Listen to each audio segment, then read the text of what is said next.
Hello, everybody, and welcome to episode 7 of the Esteemed Gentlemen podcast. I'm your host, Scott Labrie, and joined alongside me, as always, we have Tyler Sunt. Hello. And Eric Deshane. Hello. Before we get to our weeks, boys, I want to know, what is your favorite soup? Ooh, Oh my. tomato. Tomato soup, that's a good one. Tomato with a grilled cheese on a cold day, or Just straight tomato, no like noodles or anything in there? Nope, just tomato soup. Yeah. What about you, Well, Tyler? hands down, without competition, would be the French onion soup. The absolute Mm. best soup. But is that really considered a soup? Are we talking like Yeah. soupy, brothy soup?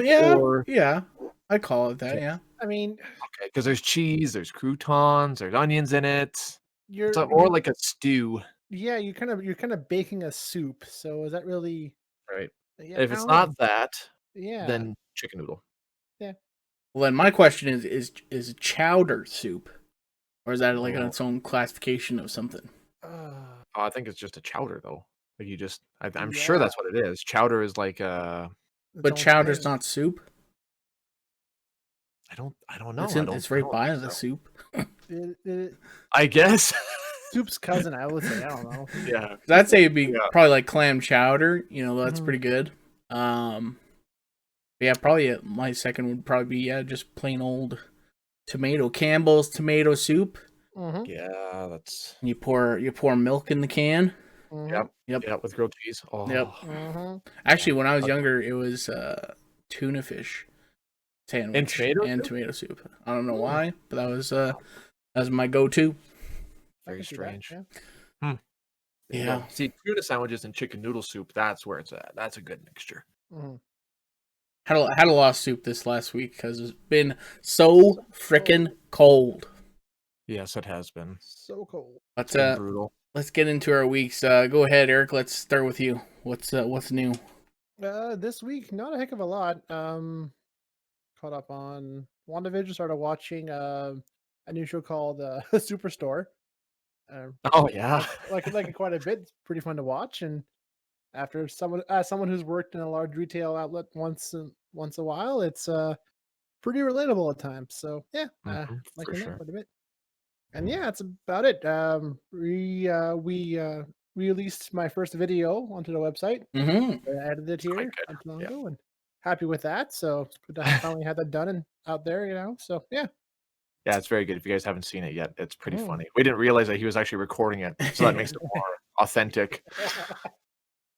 Yeah. It was a little hush hush in that sense, but it turned out to some good natural reactions, which is what I was going for. So it was Yeah. good. That was really good.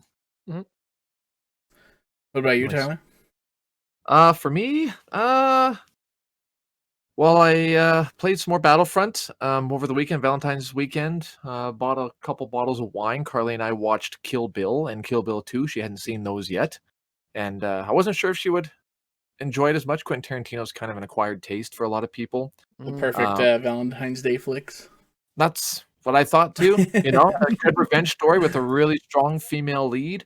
Mhm. You know, over the top violence. You know, she likes the anime thing, and she said there's like watching a live action anime, so she really enjoyed it that way. Some pretty funny parts. But yeah, had some wine, and then the next night we played some Among Us along with Scott and some friends of Mhm. mine, lady friends of mine, and Carly got overly trashed again, vomited again when we went to bed.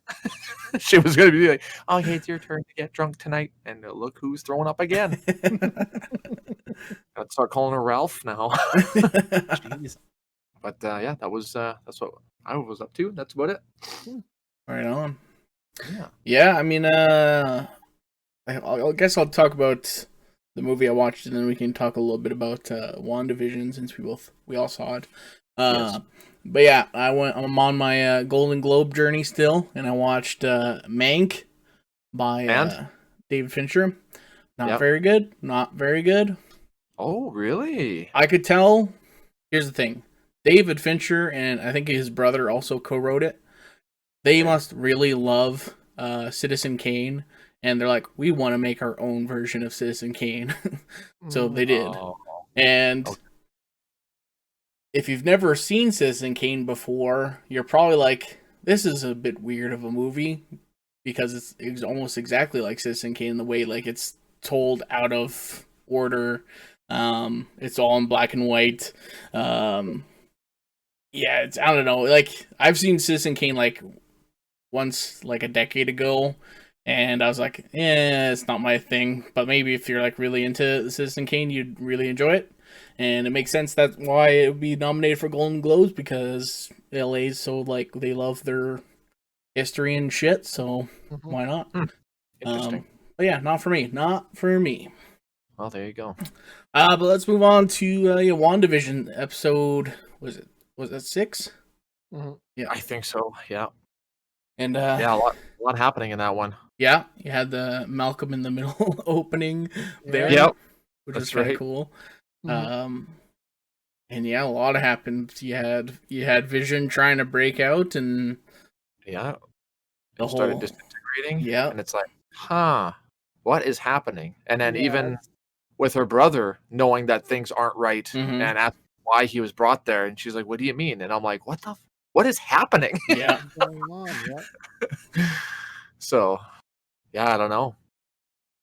yeah, and Very more and strange. more like of the townspeople are like, "Do you want me to start it again or something like that?" Like when like Yeah. something goes wrong. They're very aware Yeah, of what's happening and trying to basically make her happy. and I thought it was so cool. Like as Vision got further and further away from like the center of town, it was just like not enough computing power or something. It was Just like couldn't just people process all standing the still doing nothing. Yeah. Lagging on repeat. Yeah. Yeah, that was really weird for sure. And like how they're like stuck doing what they were doing and like had tears in their eyes. I'm like, Yeah. poor bastard. What is hell, happening? yeah. So messed up.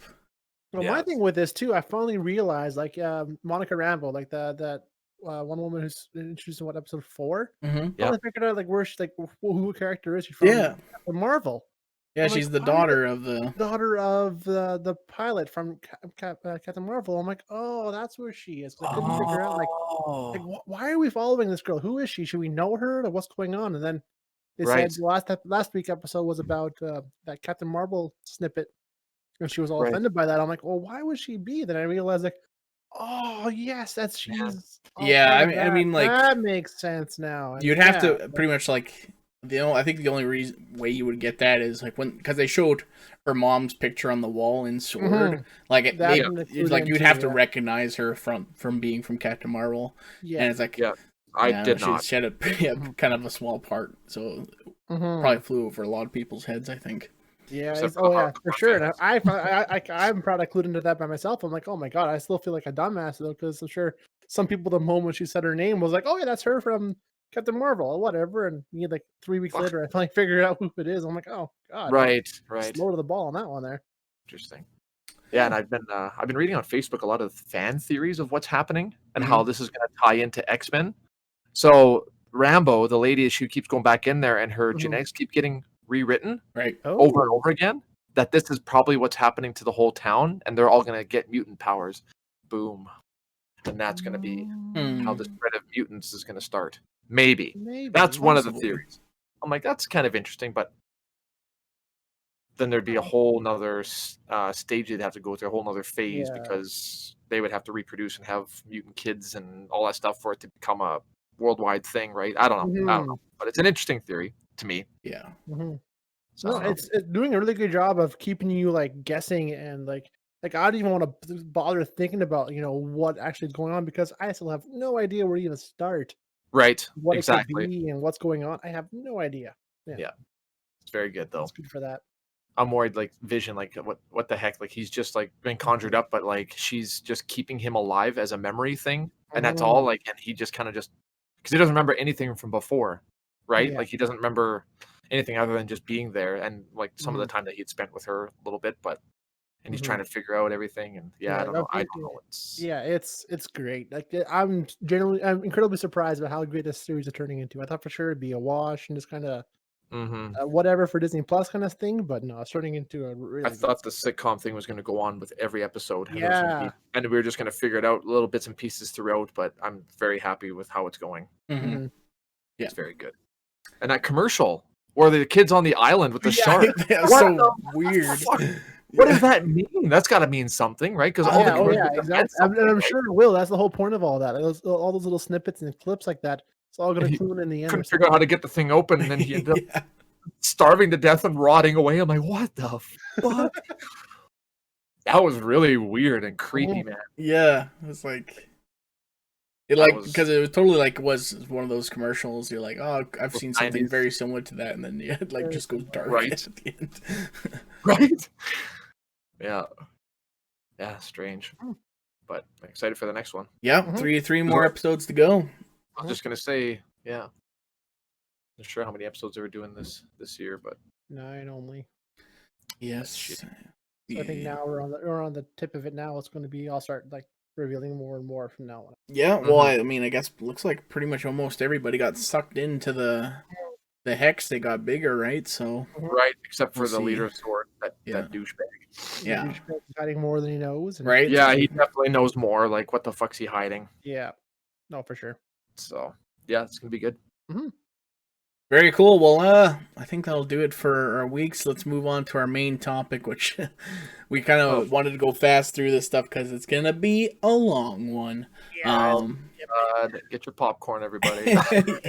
So last week we decided it's like, hey, let's what would be a fun topic, and then we decided let's come up with alternate Star Wars pitches for the prequels or sequels, and then it's like we didn't know how much work that was gonna be. Like I just literally finished writing mine like I don't know an hour or two ago. So Yeah, Mine about and the a same half for me. hour. Yep. yeah. So anybody want to volunteer to go first? I Oh, shall. Since I'm okay. doing the sequels, I'll get mine done out of the way, so it kind of starts off that way there. All right. So yeah, Sure. I focused on episode 1, 2, and 3 because I don't know. I just thought that was a good way to start off. I'm not sure. I think yours are excuse me on the other ones like 7, 8, 9. Yeah. Yep. You guys, Yeah. yeah. So I'll be a little different than that. So Sure. yeah, no, for me, I don't really change too much of a lot. Like it's not like a full on whole new movie series. It's kind of the same beats, the same kind of plot points and everything else. Okay. So it starts off the same way. Jedi's go to the Trade Federation with a surprise inspection. It's not known. They just kind of show up there unannounced and cut them off guard. Okay. Same thing happens. They get attacked. Get down to the surface to realize that yeah, they're being invaded, and turns out they've been invaded for months and no one's known about it. Run into a group of Gungan warriors or tribesmen, whatever you want to be called, instead of just one annoying little shithead. Right. A group of them instead. And yeah, they explain to him like, yeah, no, they've been at this for months and we've had no help. We've been failing. It's been getting worse and worse, and we need all the help we can get. So carries on the same thing. They go to the capital cities of the Gungans. They get transport to go to the capital, go to rescue the princess or Queen Amidala. Sorry. Yeah. And, yeah, that carries on. It's the same. They travel to Tatooine, get the person because they got damaged on the way out of the. Sorry, I get nervous. Out of the blockade. Yeah. It happens the same way. They run into Anakin Skywalker, but my first big change that I thought for sure was one that was totally missed was Anakin's age. So instead of being a dumb little goofy 9-year-old, he's more like a 14-year-old Okay. compared to like closer to Padme's age. That way, it's a little more Not creepy. not creepy. Yeah. It's a little more, I always found that to be weird. Yeah. yeah, that was a big one too. And then, yeah, I think like Oh, later on in the Annie, series, they you're don't so make it as grown up. obvious, but it's still a 5-year gap between them, and it's still like okay, it's still weird. But so this one makes a little bit more sense that way. So and Okay. yeah, same thing there too. Qui-Gon senses that something's good with this kid. He doesn't reference midichlorians because fuck midichlorians.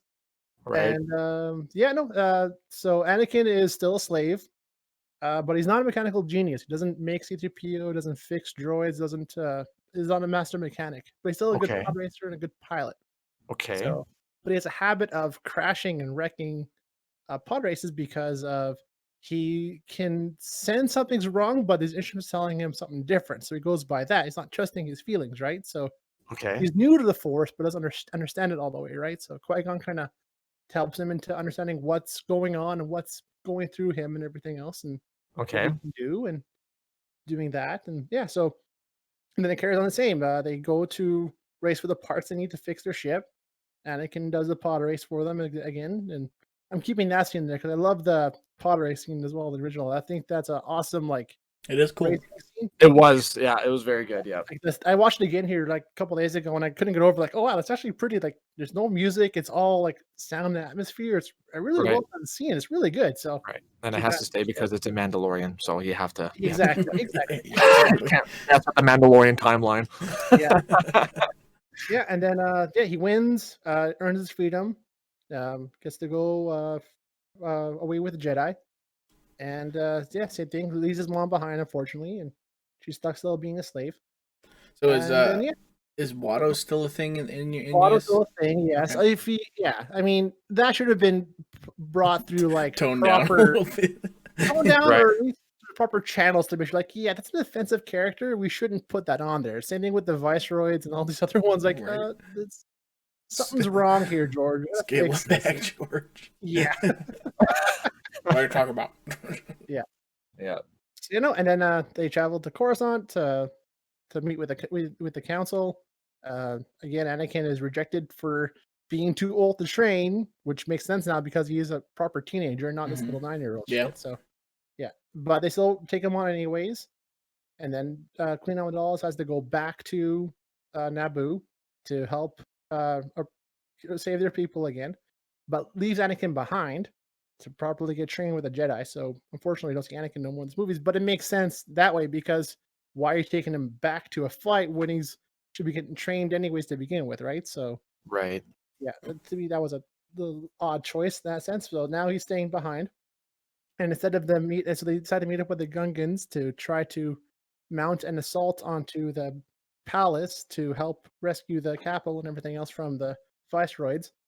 And yeah, we get a large climactic fight on the way while they push off towards the fight the Trade Federation up to there. Then they get to the palace, and then that's where we have the split from the groups. One side is the Jedi fighting the Darth Maul.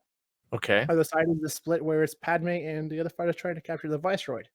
Okay. And then the fight goes through, splits off. They fight. They see the Jedi fight the Darth Maul still. The awesome fight that is, and the Padme and her group going up to capture the Viceroy. Then they meet up again at the climax where they're Okay. about to capture the Viceroy, and then that's when they're pinned down and they can't capture the Viceroy. So Maul, I'm sorry, Qui-Gon Jinn orders Obi-Wan to help the guys across, like go help them out so they can get rescued and kind of get unpinned while Qui-Gon leaves himself to fight Maul, ends up dying there. So Obi-Wan's like kind of caught between the two, figuring out like, oh, I should have stayed behind to see the master. Okay. So he died, and so now he's upset and he goes back, fights Maul, defeats him, but he still is able to manage to get away.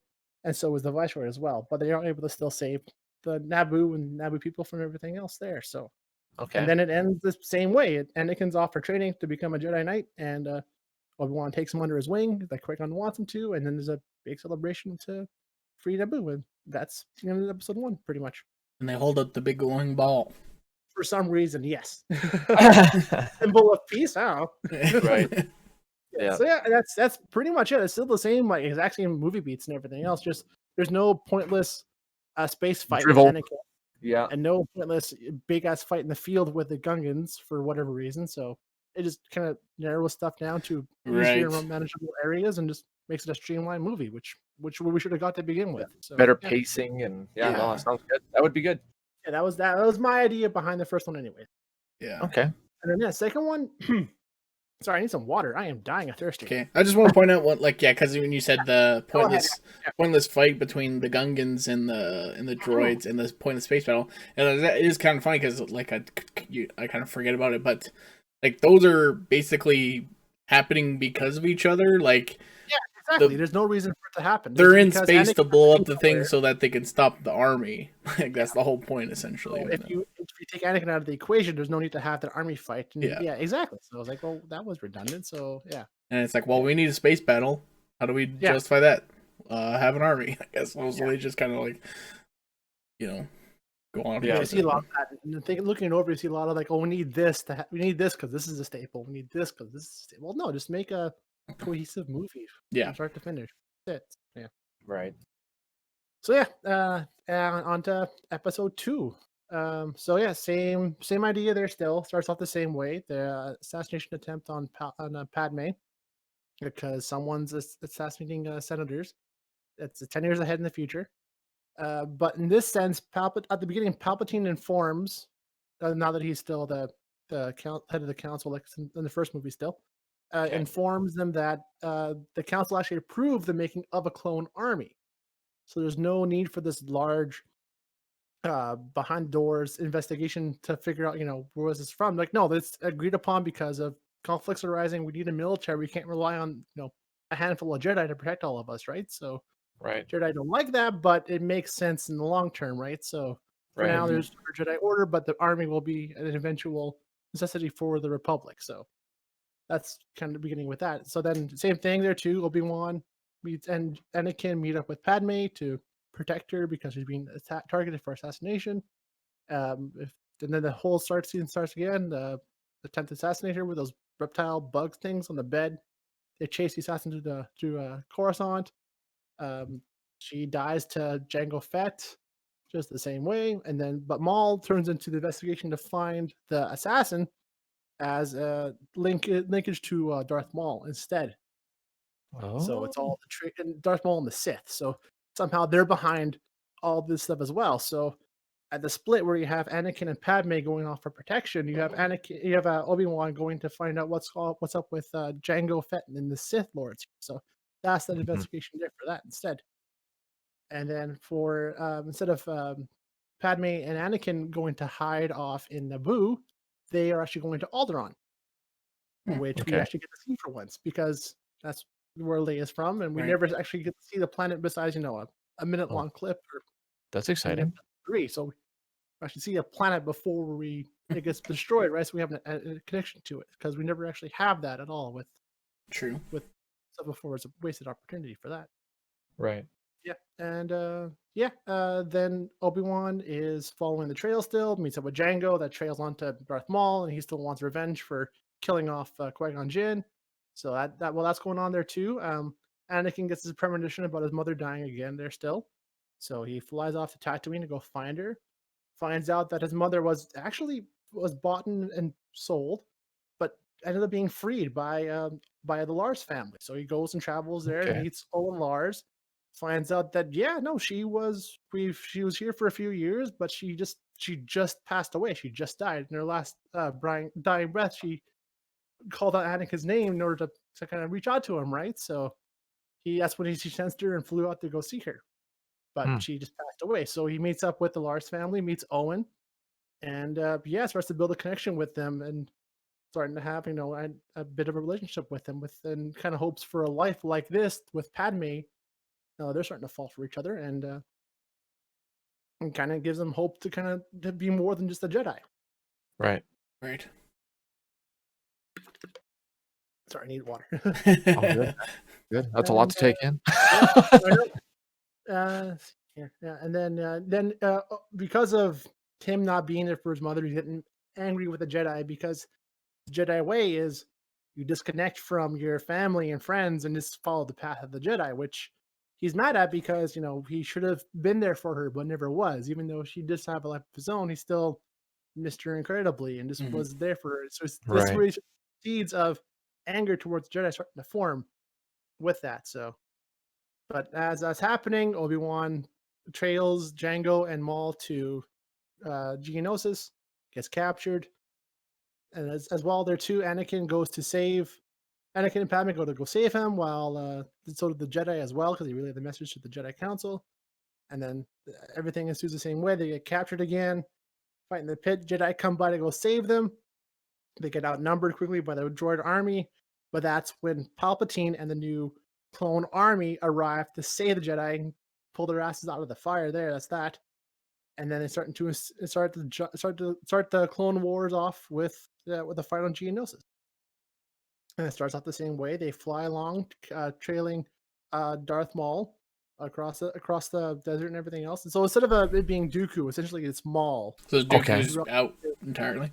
Yeah, Dooku. Well, Dooku could still be involved, but I'm essentially turning Dooku over from Maul because I wanted a villain, an overarching villain for the 3 series, because that's the one thing the series never had, was an arcing villain.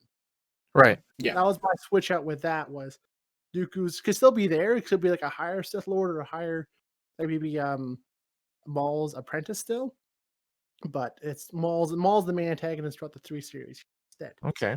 So yeah, no, and then the fight ends same as the fight with Dooku. Anakin and Obi-Wan take him on.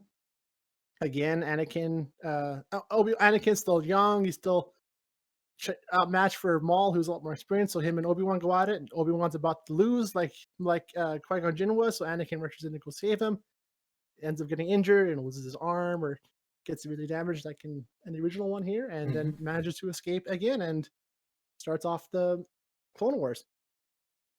And then yeah, it ends with Padme and Anakin getting married, secretly getting married again.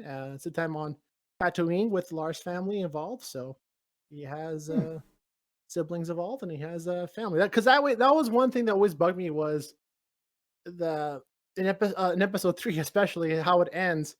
It's like we get to see the Lars family for the first time in episode 2. We see them for maybe 3 minutes. Yeah.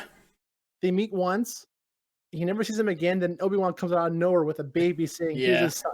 So it's like it should be more. It's not exactly a blood relation, but still somewhat a relation. They should be more involved. Yeah, exactly. That was so. I'm just trying to build more on that because to me that makes more sense. That I like that. All right, here's his son. Please carry on his namesake, right? So yeah, that to me, I wanted more of that because that's what this movie was missing, was just more familiar kind of fulfillment that way. So yeah, that's 2 in my head. Now, question for you about this one. Yeah. You don't think you would keep in the scene of him like his mom getting captured by the Tusken Raiders and him like slaughtering his kind of tease of going to the dark side in this one? That's a good tease for it. I think there's better options along that because he essentially kills. Yes, they are slavers in a sense, and they are cruel. But like he still killed kids. He still killed an entire village of Sand people, right? Yeah, I guess it's a little bit of a. Did they really deserve it? Maybe not. It's not for me. Pretty fast. It's definitely the Jedi way to kill a whole people, right? So I wanted to give her more of a happy ending, I guess. It's just my wish, I guess. But yeah, I don't know. That is a good scene. Still, I do agree with that. But yeah, it's that's one that's up for debate, I'd say for sure. So yeah, fair enough. Okay. Tyler, any other questions? No, I honestly, like, you're telling me all this stuff, I don't remember half this shit. It's so long since I watched it, I'm like, who the fuck's the Lars family? Who are these people? What are you talking about? Yeah, I know. I rewatched them all within the last couple of days. I'm like, oh yeah, these people are in this one, and that's right. It makes me kind of want to watch them again, even though I watched them I think twice each. Overall, I watched them with my family when I was really little, or when I was younger, when it first came out, and then I watched it again a little bit later, like in high school, I think. But I don't really remember too much. Like a lot of the fights and all stuff, like the big key moments in there, I do remember, and how awkward, like with Padme. That to me, that's a failure in storytelling because if years later you can't remember, like Lord of the Rings came out 20 years ago, and I can still remember most of the scenes exactly. And I remember all the places they went. I remember all the those prequels. I don't remember shit because they were just. I know the characters, and Grievous was cool because he was just like this wild alien with like a droid armor and 4 lightsabers. Like I remember shit like that, but I don't remember the politics or the reasoning behind it. So fucking stupid. And stuff. If your fan base can't remember details even vaguely, right? And like you only remember the certain parts, and you told the bad story, George. I'm sorry. Right. Sorry, Eric. I don't know. Did you mention this? But does Jango Fett die in this movie, or? Oh yeah, he still could. Okay. I mean, that's stuff like that could be like, oh yeah, we could throw it out there. He could still die, and Boba Fett could still be in there, or whatever else. Yeah. So. All right. Cool. Yeah, a lot of the stuff, like a lot of the key moments, I'm like, those are still there. So if you imagine them if you want to, and then it leaves it open. Right. If you still change it if we had to. How much screen time does Kit Fisto get? If I knew who that was, I'm saying probably not. No. He's the green alien Jedi with like the long tentacle hair. Oh yeah. Oh, the one that was in the arena. Yeah, pretty much. All I remember. I also think he's like one of the 3 Jedi that go with Mace Windu to go get. One of 4. There's 4 Jedi go to get Sidious, and they all die. Yep. Anywho, so episode 3. All right. So it's been years since the Clone Wars has been going on. It's coming to an end. Republic is winning, but they're spread quite thin because they're numbers are dying down, and the fight's nearing the end. So you see, the starts off with a fight at a command base for the Separatists. You can see Obi-Wan and Anakin there. They're working well together, like they are, like because I also wanted to build the fact, like, because they're a lot closer in age too, as well. They're a lot more like siblings, Mm. not so much like master apprentice. Like, oh, they're like only a few years apart, so they're a lot more like brothers properly, right? So Yeah, because you see what, them like like Obi-Wan in the first movie was maybe 20, 19. 20-ish, yeah, around there. Exactly, right? So Okay. so you see them, like, bantering one another as just kinda easing this fight off, like, just playing off of it, this like nothing's wrong, right? So yeah, and then so as the Separatists are losing, cut to Grievous. Mustafar is mad, like, he's losing these fights, and contacts, Darth Sidious. Is like, "Well, no, don't worry, brother. Spread thin, aim for the head. Go for the Senate, attack them where they are, and then we'll counter back and fight back." So then we go back to the Jedi Temple after the fight.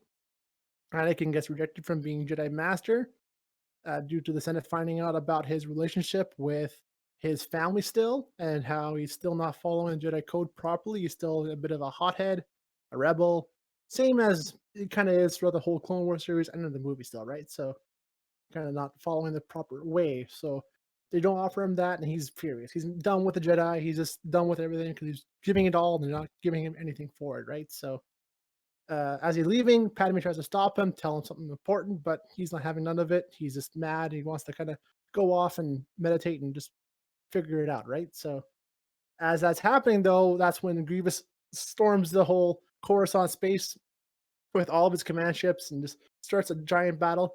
Flies his command ship into his one ship right into the Senate itself, crashes in, starts taking hostages. Him and Maul are there, just wrecking shit, killing them. And that's when you see Grievous finally being like a badass. 'Cause that's the one thing he missed Nice. out too. He's there, he looks awesome, but kind of a bitch. Like he's caught. Like this is where you see like an actual menacing monster. Right. Like yeah, that's what I wanted to see too when I first saw the character. We never did see that. We saw a conniving, quickly retreating pussy. I hate to say Right. it, but yeah. Right. So yeah, and so now we see him just wrecking shit. He takes like Padme and other senators off back to Mustafar as hostages, while Maul takes Palpatine back up to the command ship up in the space above Coruscant. So the Jedi's fly after him.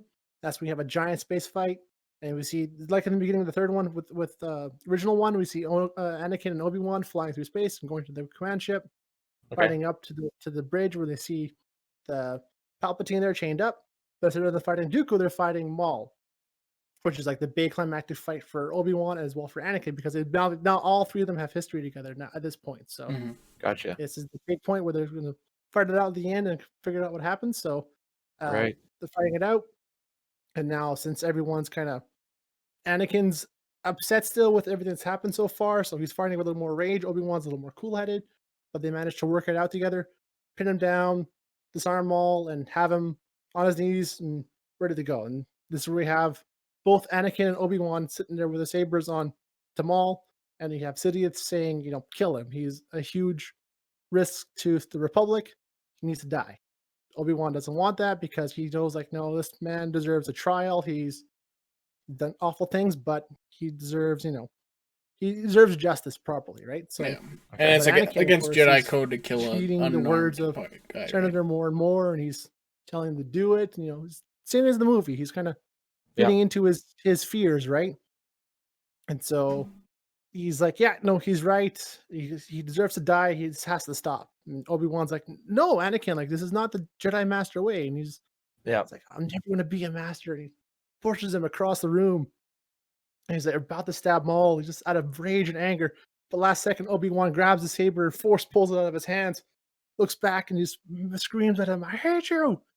And then Like a child having a temper tantrum. exactly. That's when he starts to force choke Maul. That's Oh. when we finally see the edge. You see the split happening for him. He's losing it more and more, and Yeah. does it. And that's when he snaps out of it. It's like, oh my god, what just happened? What did I just do? And he Right. knows he fucked up. So Yeah. he goes back. After all this, they rescue the counselor. They go back to the temple. Jedi's like, yeah, you're done. This is enough. And Windu tells him to leave, no longer Right. part of the council. Yeah, you're no longer a Jedi. And with handing your saber, your badge, wherever the hell it is, they say that with that. Yeah. And but as he's leaving, Palpatine's are like, it's like, oh, Anakin, my boy, you saved me. You're such a good benefit. I'm making you head of the Commander General of the Republic Army. So now you're not only in charge of all of our troops and all of our soldiers, you're also in charge of the Jedi and where they're positioned at. So now he's ranked above the Jedi in terms of that. So he's like, yeah, what you did, that was actually a good thing. So now you see the counselor, I see Palpatine like twisting his thoughts, like, maybe what you did with the dark side is kind of a good thing. You should keep doing that more and more. Right. Kind of play off of that. So yeah, and then we cut to oh, and that's when he also finds out that Padme's been kidnapped.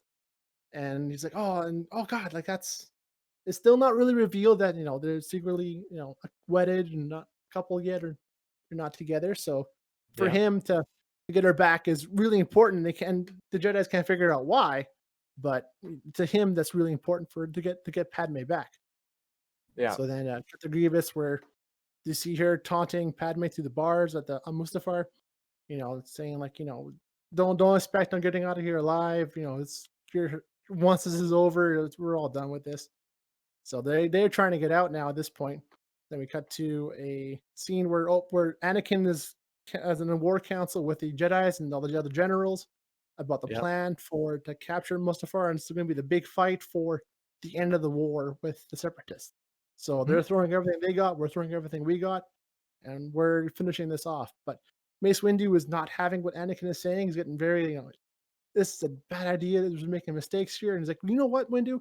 I've had enough of this. How would you like it if you guys were in the front lines instead, fighting this war for instead? So he moved the Jedi's to the front of the line instead. So this Yeah. is my way of not doing Order 66. Oh, okay. Okay. So you're taking out the whole Order So 66 the thing. whole idea of Order 66 to me is a bad idea, because just to have them flip like that, it's so poorly written. It was just, yeah, I'm not happy with how that turned out instead. So Okay. so the Jedi's aren't so much a enemy of the Republic. There's just so little of them left that Yeah. they all kind of die out at the end, right? So Right. Okay. that's my fix for that. It's not my fix too. I've seen like lots of other people say that as well as a good kind of fix with that. So I like that Right. idea the most for that. So Okay. yeah, that's why he's Make them the forcing them cannon fodder. exactly, yeah, making them like the sacrifices for this fight, because like just enough is enough. Like we don't need the Yeah. Jedi no more. This is Right. now we're the Republic Army. You guys are the old ways with the new ways, stuff like that. So Ah, there you you know, go. so that's it. The fight begins. It's this space and land battle. It's this giant CGI orchestra, if you want to be that way, and Very nice. have Going whatever you all in want. on the third one. Oh Yeah, yeah. oh yeah. All the battles. And so as the battle's going on, it's a good chance for the power goes out, whatever else. The prisoners are out, make their escape. So Yeah. Padme leads the other senators out with some other security guys. They fight their way out and help them along the way. Just disabling shields, anti-air, whatever else they can do to kind of leave and get out. Mm-hmm. And as they're leaving, you see the Jedi's fighting down below, and they're waging a hell of a war. They're dying off bit by bit. You see, Obi-Wan and Windu kind of fighting it out and Yeah. trying to get ahead as far as they can, and yeah. So and sorry, I need water. No, he's talking this much. Right. It's all good, man.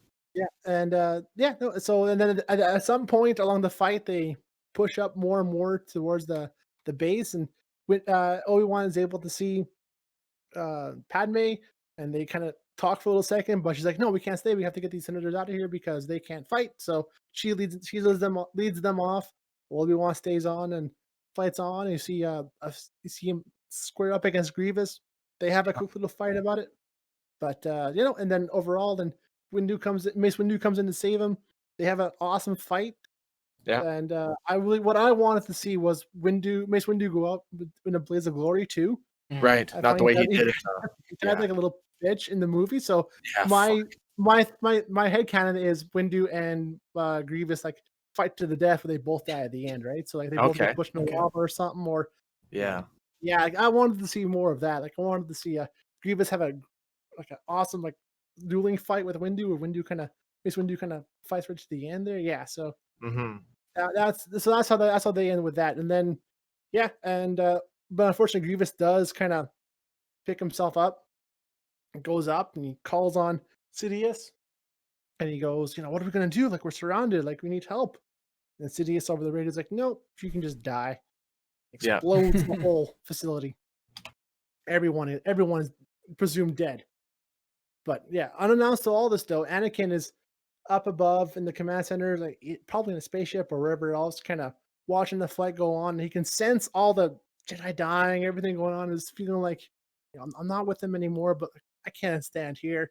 I got to be down there helping out, right? So he's flying down. He tries to go help him, but right as he goes to land, that's when the base explodes. So to him, he's realizing like, oh my god, everyone's dead. Yeah. Like Padme, Obi-Wan, everyone's destroyed. So he rushes down there to see them, and all he can see is the corpse through the rubble, and all he can see is dead bodies everywhere, and just death and destruction, and just sadness.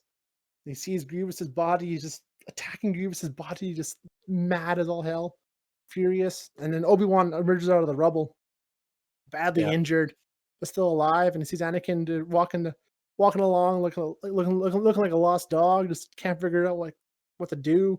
It's like, no, like I saw her. She's alive. I think. What do you mean? What do you mean you don't know? You were not with her? You didn't protect her? Yeah. That's just like Obi-Wan. You're just thinking about yourself, and like he just goes off on him. And you just started to see him slip more and more, and no matter what he's saying, Grievous's Palpatine's words got to him more and more. He just can't think straight. And that's when he start to fight. And that's when you see a fight that's not just this awesome lightsaber swing. It's just dangling ropes and crazy acrobatics. Like, no, this is emotion. This is anger. This is like a fight between siblings. Like, this is not pretty to watch. This is mean. It's personal. Exactly.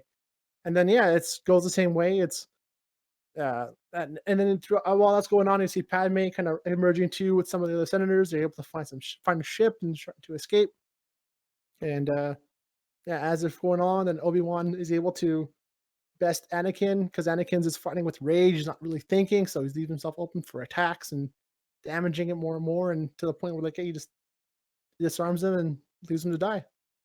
Now, as they're fighting for the cracking world of Mustafar, it ends there for Anakin.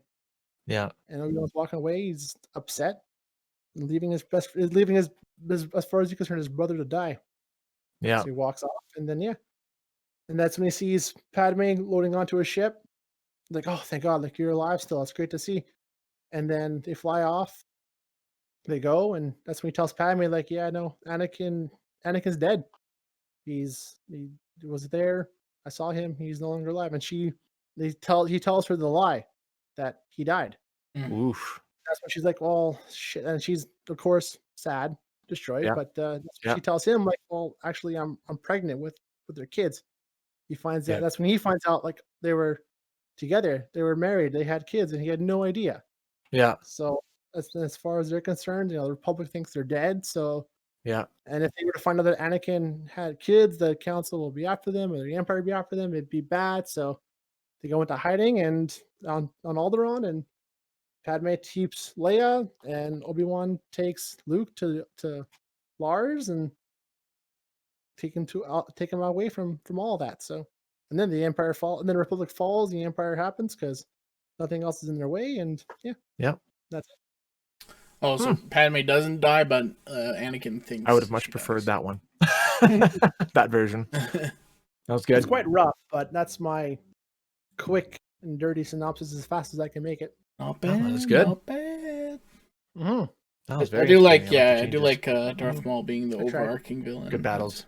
Good battle scenes. Yeah, because I found episode 3 came out in 2005 when I was just about to graduate, and I was looking forward to that more because that's when I started to pay attention to movies and understanding what was going on with that kind of stuff, right? So seeing that and just realizing that, oh, this is actually a crappy story. Like, she just dies because she's so sad. I'm so sad. I'm just gonna die now. Yeah, I was like, okay, and then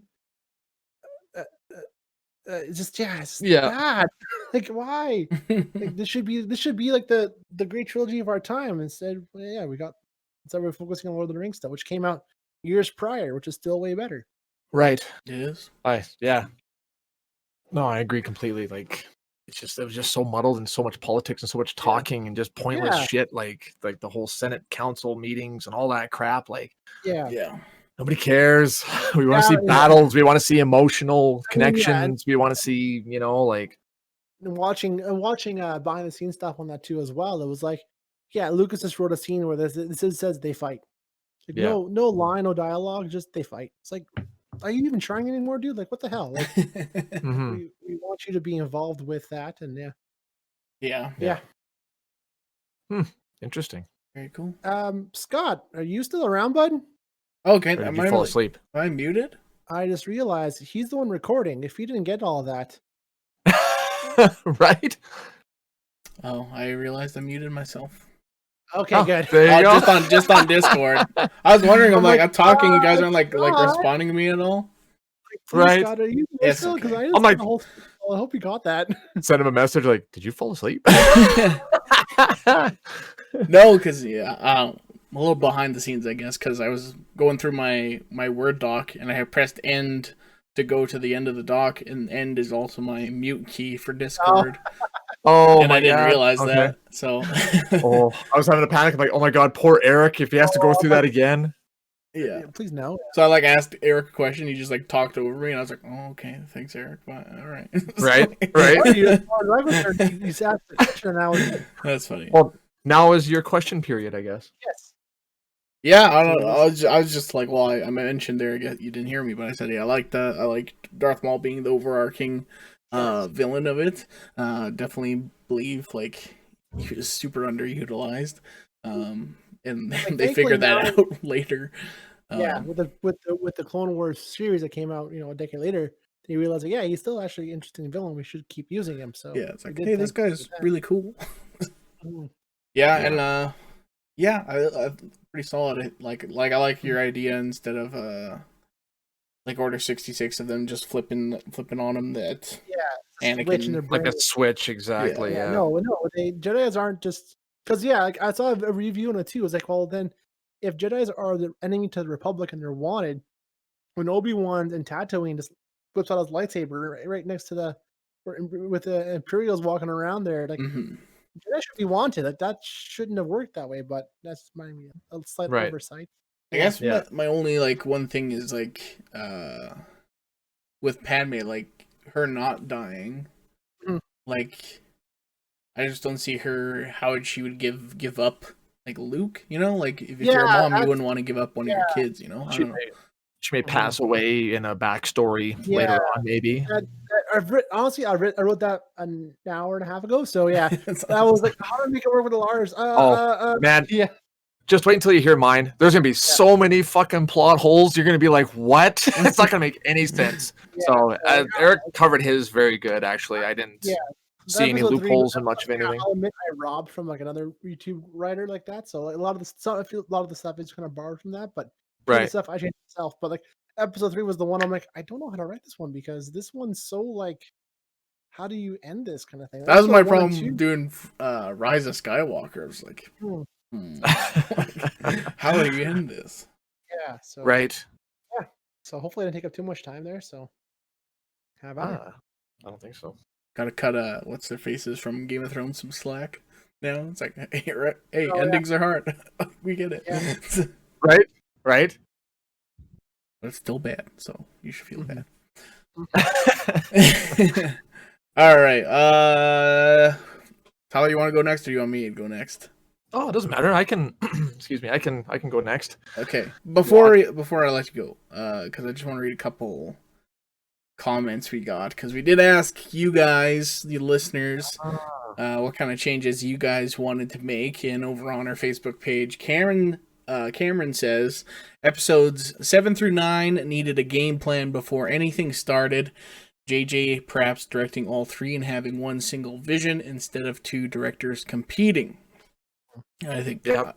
I totally agree after writing Yeah, mine. Absolutely. Yeah. It's actually kind of strange thinking like, oh yeah, the third one was supposed to be the Jurassic World dude.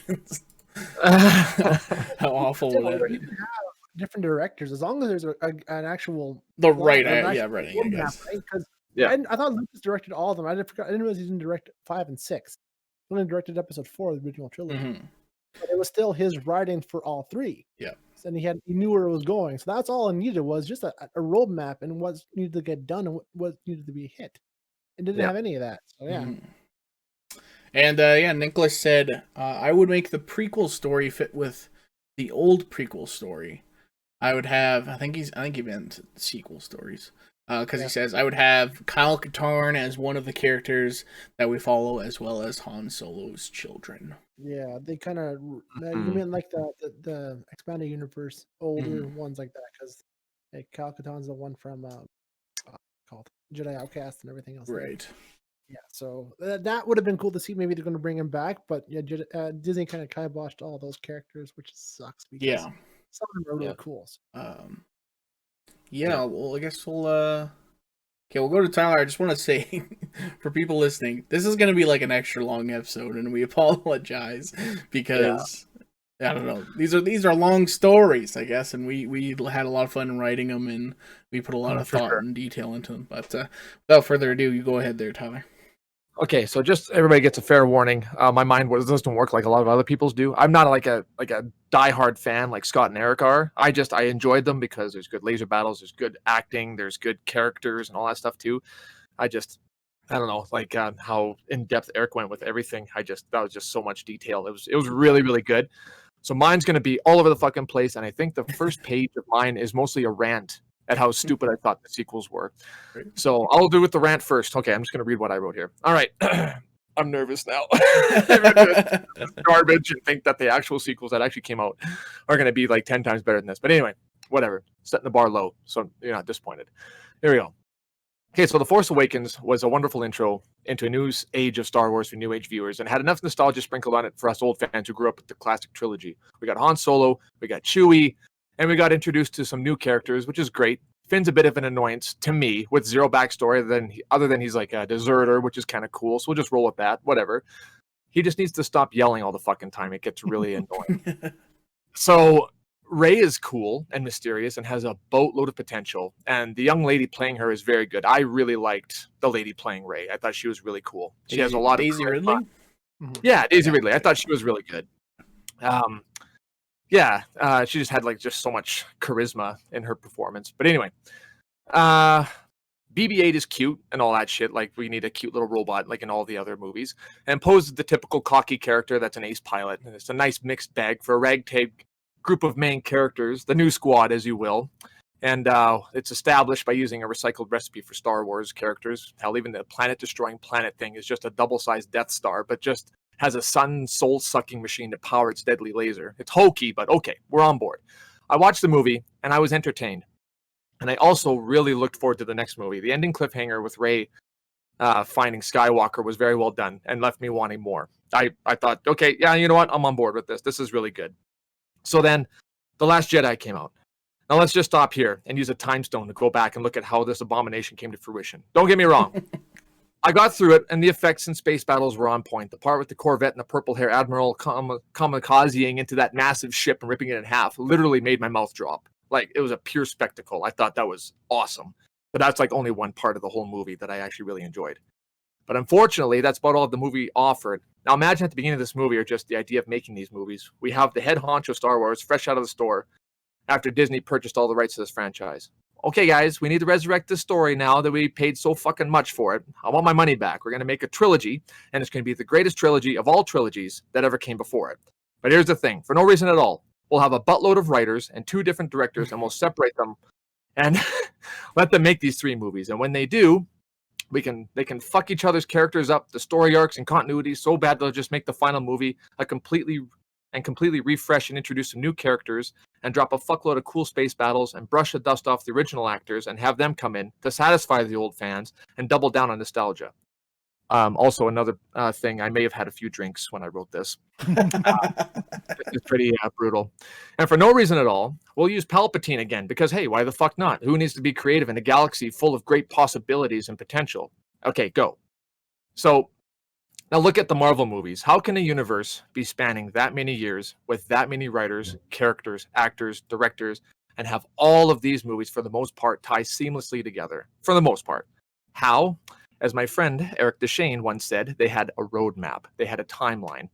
Hey, they were still able to use some creative freedom so long as they stuck to the roadmap and went in the same direction that would lead to the same outcome. I'll let their success be a testament to that. Okay, my rant's over. I'm good. Okay, roadmaps. Tyler, let's go. Get to the pitch. Okay, so the first movie's allowed to be made. That's I'm good with the first one. Allowed Force to be Awakens. made. It's allowed. We'll allow that one. That's perfect stepping stone for me. The second movie will begin as follows. Okay. Oh god, this is so fucking stupid. Here we go. My heart's racing. This is really bad. Okay, so Rey goes to that sad island planet where Luke Skywalker is being a hermit on. Skywalker senses a very strong connection to her, but he can't understand what it is. He feels strange and decides he'll not train her.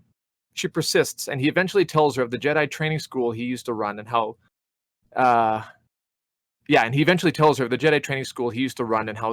Snoke and Kylo came and slaughtered all of his students and almost him, but he barely escaped with his life, trying to finish what the Sith started so many years ago with the Order 66. So Rey's persistent, and Luke eventually obliges to train her. As they're training, General Leia Organa shows up along with Poe and Finn and says the First Order knows that they're there and to prepare for battle. Now, I'm not going to tell you why they know. They just know, okay? Finn and Chewie repair Luke's X-Wing and get it up to snuff. During that, Luke and Leia share a few awkward, uncomfortable exchanges, and Leia tells Luke that there is something important she needs to tell him, but before she can, the First Order shows up and there's this epic space battle. So they go up there to basically stop them before they come down and come after Luke and all that shit. So the Resistance begins to lose their fight on the ground and in the space battle. Leia confronts Luke and whispers something in his ear, and Luke looks shocked and looks at Rey, then back at Leia. No, he says. Rey must never know. Leia starts to shed some tears and nods, and Luke panics and reams out Leia, but we don't know why yet, and Leia looks truly depressed. Luke decides to go on a kamikaze mission to the main ship to take down Snoke. So Kylo follows him. Battle's not going well on the ground, and Leia orders a retreat and to head to their ships to evacuate the little temple island. Luke is hailed by Rey as she asks what he's doing and why, and Luke says, I'm doing this for you because I can't lose any more students. Go with Leia and help her find more Resistance recruits, find Lando Calrissian. He's got a lot of people, and he can help. So Rey's super sad and says, okay, and they are fighting their way back to their ships to evacuate. So Poe and Chewie fly down to the surface to help the retreat while Luke manages to get aboard Snoke's ship. He goes full beast mode, slaughtering everyone in his path. He goes to the core reactor room, sabotages it, and gives himself a few minutes to find Big Smoke Snoke and kill him. He goes into the throne room and gives himself a few minutes to find. Well, what did I just do? Yeah, sorry, I'm getting way ahead of myself here. He goes into the throne room where he is and fights his elite guard, and then an epic battle with Snoke unveils, which Luke also wins. So Kylo enters, and Luke faces him and confronts him about killing his father. Luke reams him out and tries to remind himself that he must not let his anger consume him, for he remembers what he did to his students and to his best friend Han. He ends up letting the rage take over and fights reactively anyway. Kylo cuts Luke down. Boom. He has now achieved super Sith Lord powers. He just becomes like super powerful and just like super jacked. But he finds out by Captain Phasma that the ship's been rigged, it's going to blow. So they evacuate onto their other ships just before it blows up. The small Resistance survivors on the surface make it to their ships and are about to warp out, but Leia feels deep down the loss of her brother, like a strong force feeling that her brother dies, and it nearly kills her. She faints, and Rey helps her onto a ship, and they all warp away to the red mineral planet with those diamond fox things. I don't remember what the fucking name of the planet was. Leia's brought back to her senses and wakes up, and Rey hugs her, and Leia tells her that she needs to complete her training. Rey asks who will help her finish, and Leia says, I will. End of credits. Sorry, end credits. Okay, I need to take a few breaths. I read that really quickly. It was almost hard to keep up a little bit there. But sorry, I'll try to go slower. I don't know why I'm vibrating. This is so stupid. Yeah, I know, it's tough. It's tough, man. Like I'm just like shaking like a nun in a cucumber patch. Okay. So the third movie begins with the First Order being led by Kylo Ren now. He's trying to find Rey and her bastardly friends in the Resistance, but's having a difficult time. He's also now starting to hear voices in his head that he cannot seem to shut out. In order to distract himself from the voices, he decides to start assaulting planets that have been rumored to aid the Resistance and slaughter innocent people.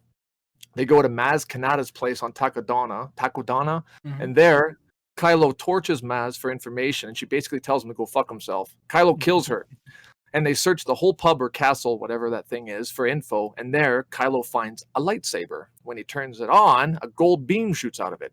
He slaps on his belt and continues to search and kill any stragglers still left in the area. Cuts back to that red mineral planet. Leia is training Rey on harnessing her vast power, and she's able to fly and levitate and all that, kind of like in the third one. So she has like all these cool powers now. Have a nice little montage, like a little Rocky montage of her like lifting rocks and shit and flying around. Hearts on fire.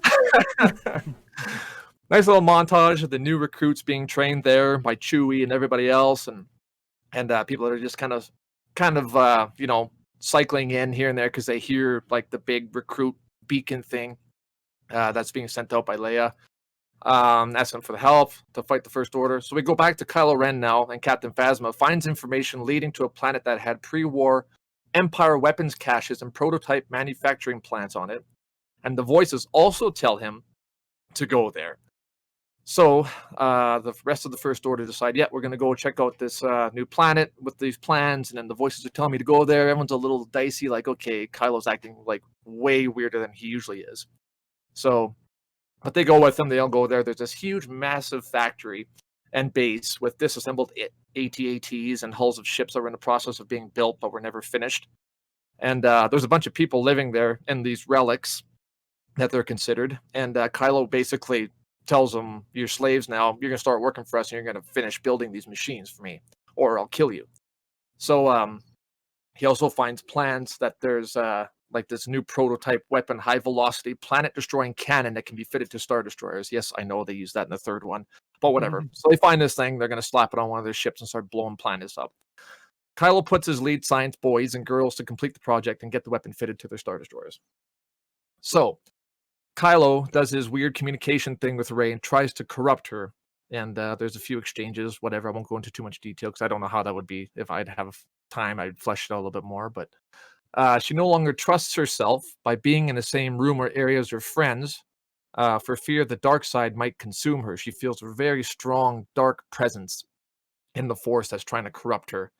So Ren is so powerful now at this point that he can almost manipulate her mind from an insane distance, like kind of like, you know, how the Jedi do these aren't the droids you're looking for, but like Ren can now just project himself and almost mind control people over great distances. So she decides to leave, and her friends tell her not to go, but she says, I have to because it's not safe for anybody here. I feel that he's going to corrupt me and this and that. I have to go face him, blah, blah, blah, blah. So Finn and Poe basically chase after her after she basically mind manipulates them to stay behind. So she goes, but they end up following her anyway. They find a way to follow her to Kylo's new base of operations, and they see the work the First Order's doing there. Also, Rey is drawn to a newly constructed shrine that Kylo had built, and is using it to communicate directly with the old Sith Lords that have passed. And they're like basically all converging on him in this shrine, and he's absorbing all their power and their knowledge, and he becomes like real fucking deadly. So Captain Phasma notices a blip on her radar in their base room, so she investigates. She goes off into the outskirts of the manufactorum that they're in and notices Rey's ship. She goes to it and plants a tracking beacon on it, then leaves it be. Cut back to Rey, who's flanked by her friends before she steps into the shrine and convinces her to come back with them and warn the others of what is happening. They have to tell the others that there's this big Star Destroyer, blah, blah, blah, blah, all these things. She's like, okay, fine, all right, I got to do the right thing. I should have enough strength to whatever. So she's constantly second guessing herself. So she decides to go back with her friends, and they're trying to come up with a plan on how to destroy this new threat and all these soldiers and somehow take down Ren, who's achieved this powerful status rivaling that of the old Palpatine Emperor. The trio head back to the Red Salt planet to their friends, and they inform everyone. Kylo continues to worship the Sith in the shrine, begging them for more power, and the voices tell him that in order to achieve super alpha status, he must remove the remaining taint of his old bloodline before he can finish. Okay. Sorry, huh? You said taint, and I just Taint. thought it was something else. Oh, you stopped. Like, what? You like that word? Yeah. Dude. I strategically placed that word in there. Sorry. He must remove the remaining taint of his old bloodline before he can finish his transformation. Kylo nods, knowing he has to kill his mother. Phasma informs him that she placed a tracking beacon on Rey's ship, and that they can follow her signal straight to the Resistance. Kylo pumps his chest in excitement and tells her, round up the boys. They're going to slaughter these motherfuckers. He hops in his TIE fighter, along with a sizable force, and they start to make their way to the salt planet. They warp to the planet, and there's a massive battle, and the Resistance was not ready for it. Kylo lands and leads a group of elites with him, and they fuck shit up. He slaughters everyone in his path. Finn and Phasma face off. Finn wins, but barely, and he's mortally wounded. Rey comes to his aid and finds out she can heal now, so she helps Finn, and they retreat. Chewie and Poe and a few others go sabotage First Order vehicles. They do a whole bunch of guerrilla warfare stuff, kind of like on Hoth, how they, were able to take down the AT-ATs and do the cable thing. Like, they just find other ways, kind of like just make it creative that way. They have a small force, but then they're against overwhelming odds, but they end up winning that way. And Poe uses an X-Wing. Yeah, he uses his X-Wing to fly around and fucking use, aerial assault on the ground forces, so kind of do stuff like that. Chewie and him are chatting back and forth, have kind of cool scenes like that. Leia is brought to a deep bunker for her safety with a few other officers and elite soldiers. She tries to reach out with a galaxy-wide broadcast asking anyone who can lend a hand to help them. A message of new hope and what's about to happen if the First Order is able to finish building those planet-blasting lasers. But Kylo manages to get down into her bunker, and he slaughters everyone with ease, and his mother tries to talk him down, but he strikes her down too. Rey shows up in time to fight him, but Kylo Ren is too powerful and force pushes Rey away like swatting an annoying fly. Kylo gets a radio call saying that they've lost too many men and units and that Phasma is dead. He yells in anger and tells them to retreat, so the First Order does retreat. Chewie and Finn and some other soldiers show up and start blasting at Kylo, but he deflects their blaster fire and runs away barely to his TIE fighter and retreats back to his planet, feeling like he did what he had to do anyway and can now reach his full power. Leia is dying and tells Rey that she's sorry. Rey asks her why, and Leia then says, because of what I put you through your whole life. Rey's like, what the fuck are you talking about?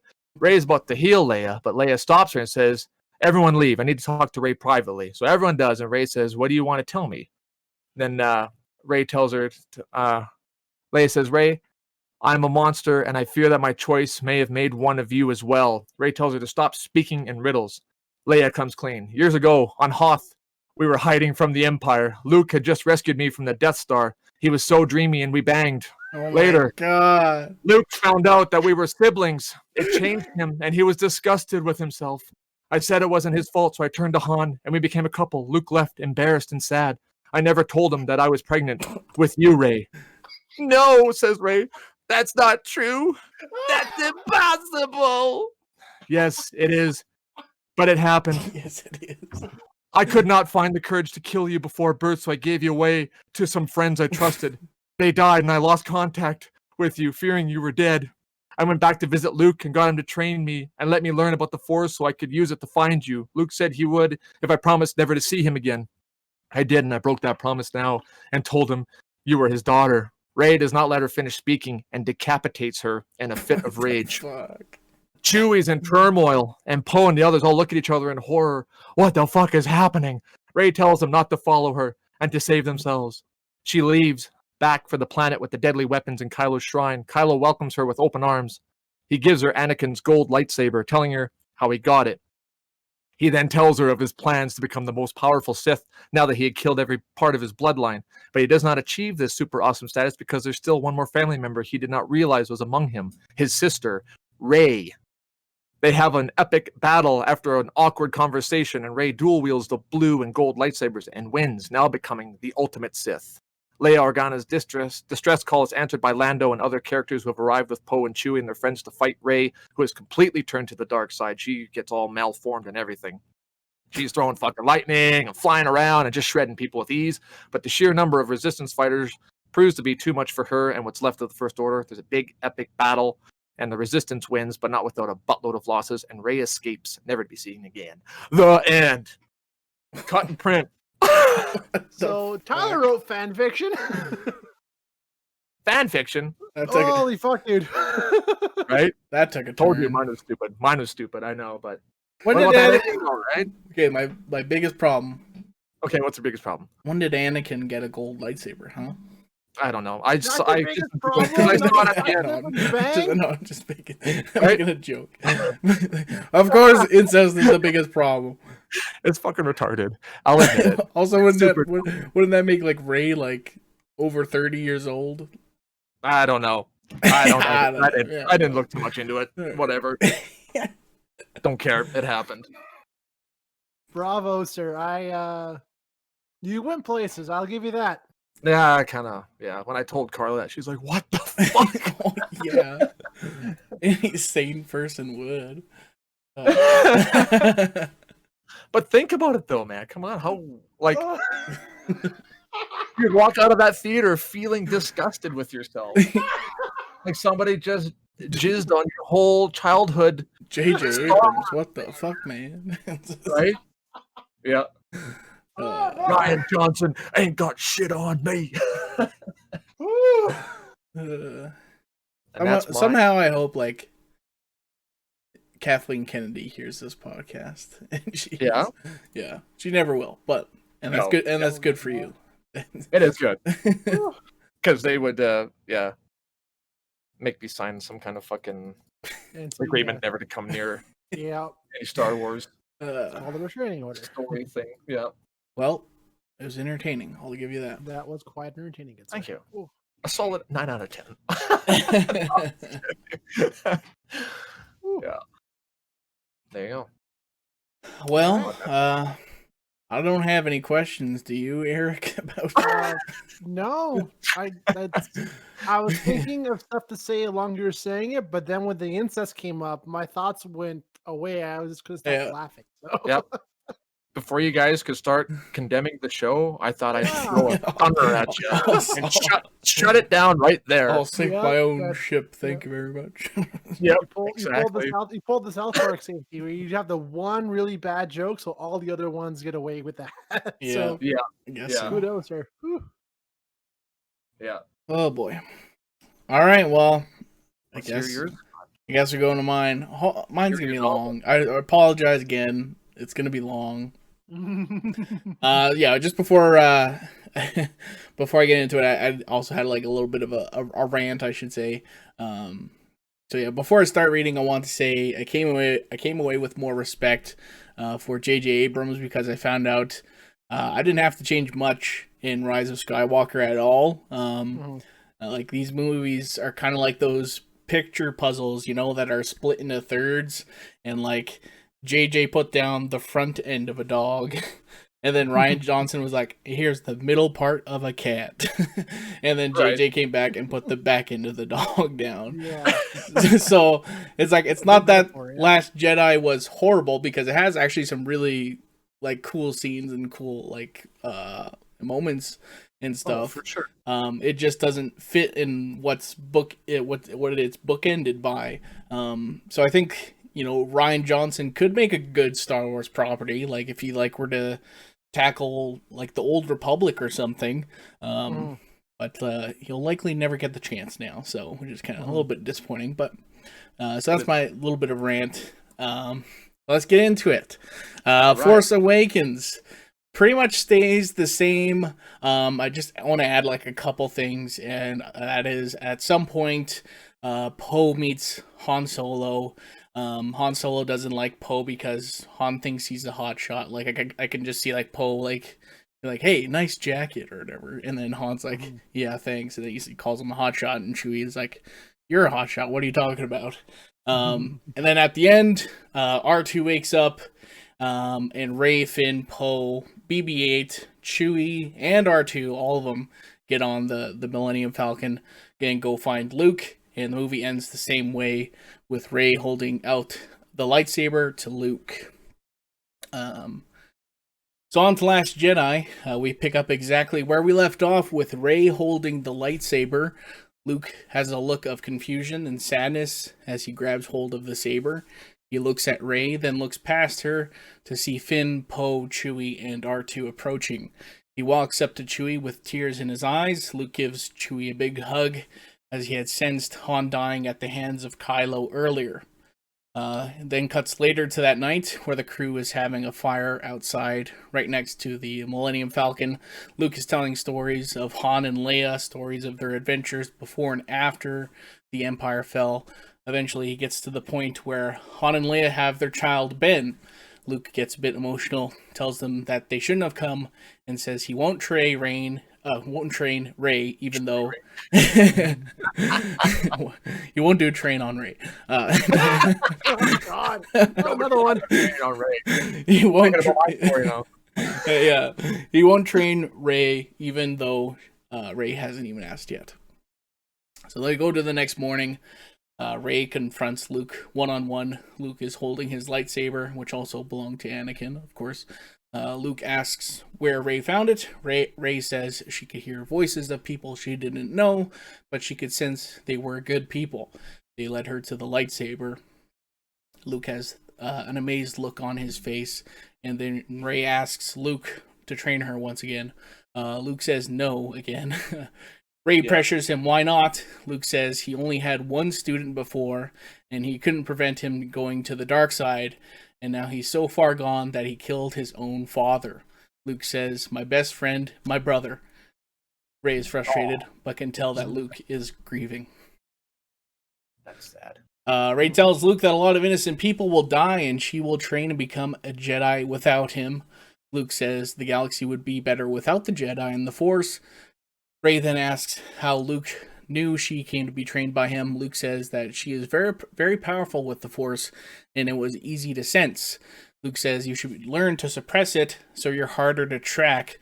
Luke slows down as he's finishing his sentence, as he senses Kylo and the First Order approaching the planet. A Star Destroyer appears in atmosphere, and Luke tells Rey to tell everyone to get ready to leave. Luke stands quietly on the cliff, breathes in, and the Skywalker theme starts playing. I got like to way too many details. Like I'm even adding music to these scenes. But you know, he raises both his arms in the air and uses the Force to pull the Star Destroyer down into the ocean. Which is right out of what is it, the Force Unleashed games? Force Unleashed, yeah. Yeah, which is so cool. They have to put that in some point. Kylo gets in his TIE silencer, leaves before the Star Destroyer sinks. Luke walks back to the group, and they are in awe. He tells them they need to leave now, but then he hears the familiar voice of Ben Kenobi. Ben says, "They need you. You must train them." Luke says, "Wait." Luke says, "Wait. He will help. Otherwise, the First Order will continue to hunt them down."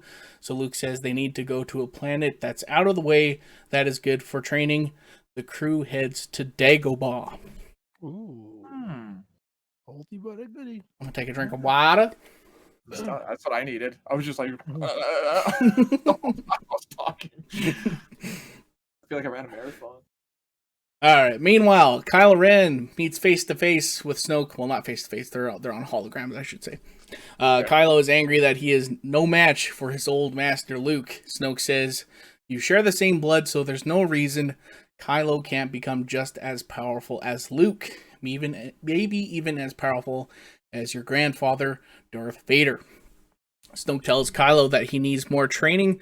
Snoke tells him of a place where he can fully embrace the dark side and grow stronger, and a place that is his birthright, and that is Vader's castle on Mustafar, which is a real place in canon from the Darth Vader comics.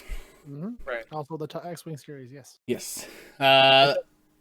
So go back to the Millennium. Oh, go ahead, Tyler. Were you gonna say something? I was gonna say, don't we get to see his base like Darth Vader's in Rogue One, or was that a different planet? That volcano planet? Yeah, it's it too, isn't it? Is that the same one? I don't know. I don't remember. I haven't seen the movie in forever. I think technically they say that Kylo does go to Mustafar in Rise of Skywalker, even though he's like obviously in a forest, and like it doesn't really look like Mustafar, and that's where he gets his wayfinders from Vader's castle, but they don't actually show it, I don't think. Okay. Anywho, yes, carry on. Anywho, Sorry. The Millennium Falcon is on its way to Dagobah. Luke walks through the ship with a smile, trying to remember the last time he was on board the ship. Poe is also walking around with BB-8, opening up panels and inspecting things. Poe says, "Wow, the ship sure is something." Chewie gives an angry growl. Luke laughs and says, "Yes, the ship looks like it hasn't changed 30 years. What a hunk of junk." Chewie growls again. Poe says, "Hunk of junk? This thing is a classic. They don't make them like this anymore. Super fast and lots of firepower. Plus, there's no better name than the Millennium Falcon." Chewie seems to be happy and tries to talk to Poe. Poe doesn't really understand, so BB-8 has to translate. So there's a weird, funny three-way conversation happening with Chewie growling and BB-8 beeping and Poe talking. Chewie asks if Poe would like to take the helm, foreshadowing that Poe and Chewie will be flying the Millennium Falcon from now on. Luke talks with Rey and Finn and learns of their past. Luke bonds with Rey about how much they hate sand, and Luke jokes about how uncomfortable the Stormtrooper armor is with Finn. Luke then asks R2 if he's excited to go back to Dagobah. R2 beeps and shuffles like he is angry. Luke laughs, and we then hear Chewie yell. Then BB-8 beeps, and Poe says, "We're getting a message from General Organa." So much. Why did I write so much? Leia. Oh, I appreciate it. Thank you very much. Leia appears as a hologram on the dash while everyone crowds around her. She says she is glad everyone got off the planet unharmed. She smiles, and Luke says it's good to see. She smiles at Luke and says it's good to see him and thanks him for agreeing to help. Luke starts to say that he's sorry about Han, but Leia cuts him off and says it's okay. But there's an important mission that will require the Millennium Falcon. Finn says, "No problem. We can drop off Rey, Luke, and R2 on Dagobah and head to the mission." Luke gives Finn a look, but doesn't say anything. Luke then shares a look with Leia. Leia says she will have more information in a day or two, so they will stay put until they hear back from her. Before she signs off, Luke says to Leia that Han never stopped loving her. Leia says, "I know," and turns off the transmission. It's a comic. Now cut over to Kylo Ren as he is landing on Mustafar. We see Vader's castle for the first time on film, I think. I'm not gonna double check fact check that. I think it's true though. Kylo makes his way inside. He can feel the dark energy inside. He hears whispers. He opens doors to see if someone else is inside. He comes across an airlock door that requires a code to enter. Kylo slashes the keypad with his lightsaber and the door opens, revealing Vader's chamber, a room with an air purifier that would allow Vader to take off his helmet. Kylo walks into the room, feeling a connection to his grandfather. More whispers as Kylo turns around and sees a terminal which contains Vader's journal. Kylo tabs through the pages of notes until he reaches the final entry. The entry is narrated by Hayden Christensen and says that he would be returning to Coruscant to join the Emperor and discuss their new powerful weapon.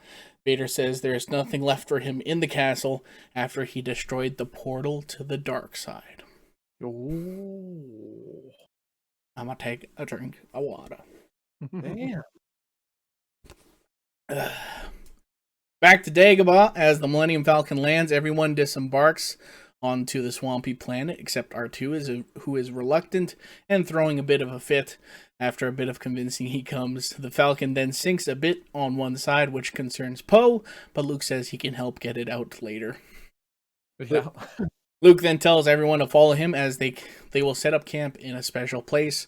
After a bit of walking, they come across a familiar sight, Yoda's hut. The crew sets up camp, while Luke goes inside the hut to light a fire.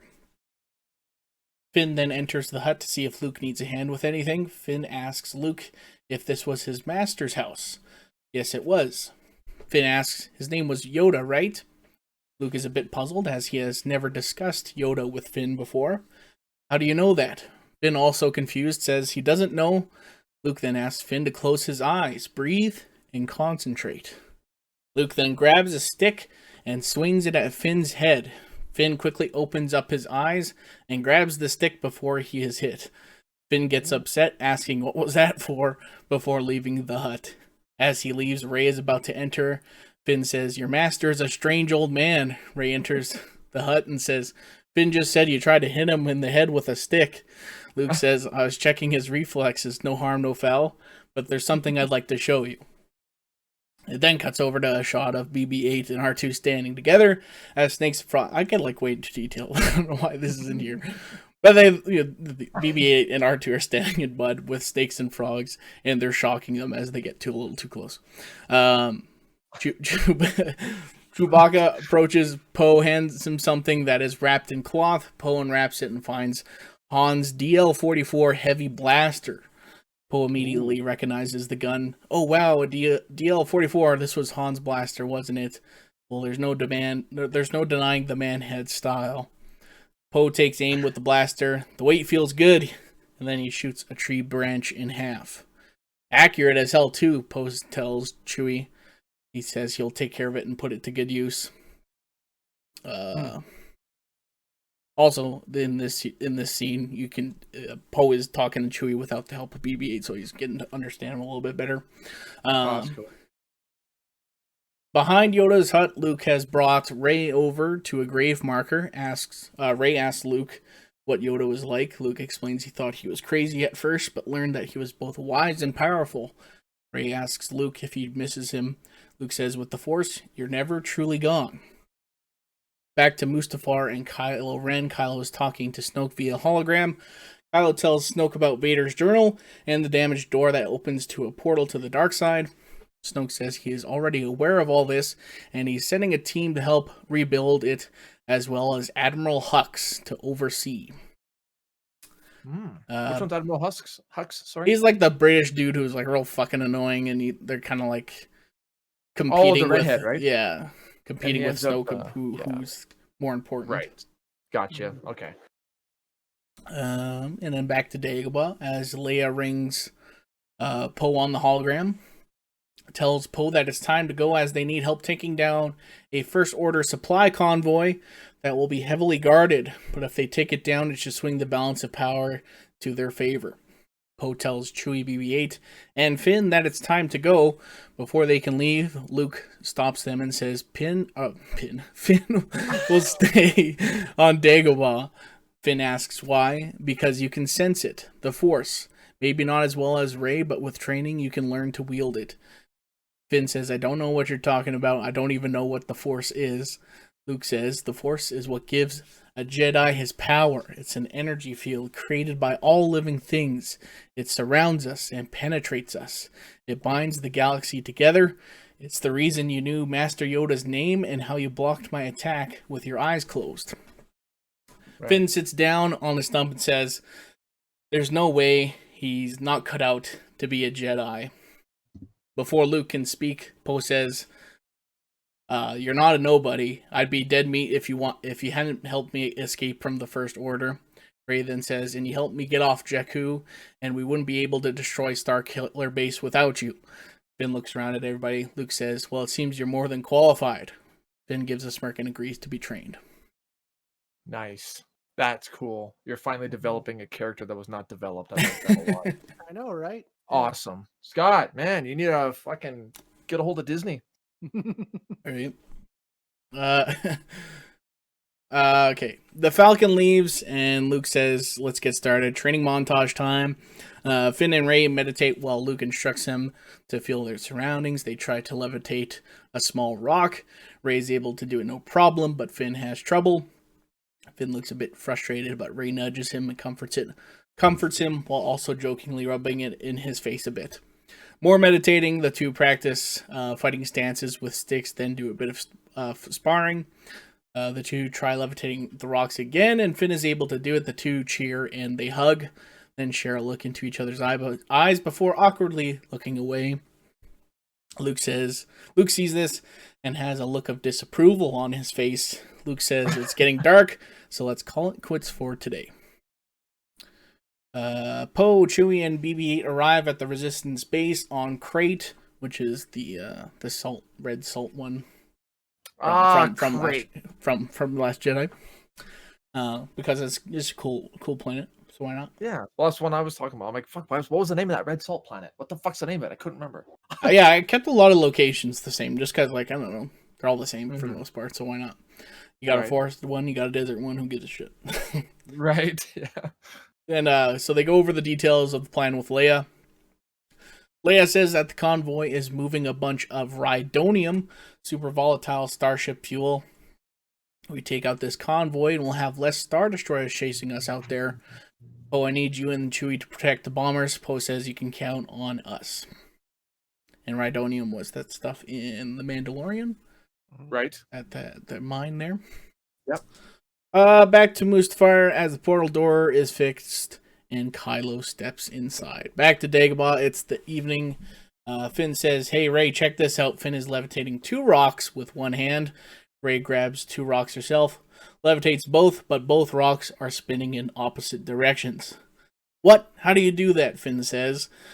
Luke says, "Alright, enough training, it's time to eat." Rey points out that Luke has been in a good mood recently. Luke says it's been nice teaching again and enjoys passing on the lessons he has learned. This leads to Rey asking what happened with Kylo. Water time again, sorry. Any comments so far? Is it garbage? I'm enthralled. Okay. No, I'm intrigued, yeah. Okay. Good. I'm sorry, it's long. It's very long. Luke explains that he was training Kylo on Hosnian Prime, one of the capitals of the New Republic. As Luke is telling this story, we see Kylo Ren inside the portal where he is a Force ghost looking at his old memories. Luke goes on to say that he started teaching Ben from a young age.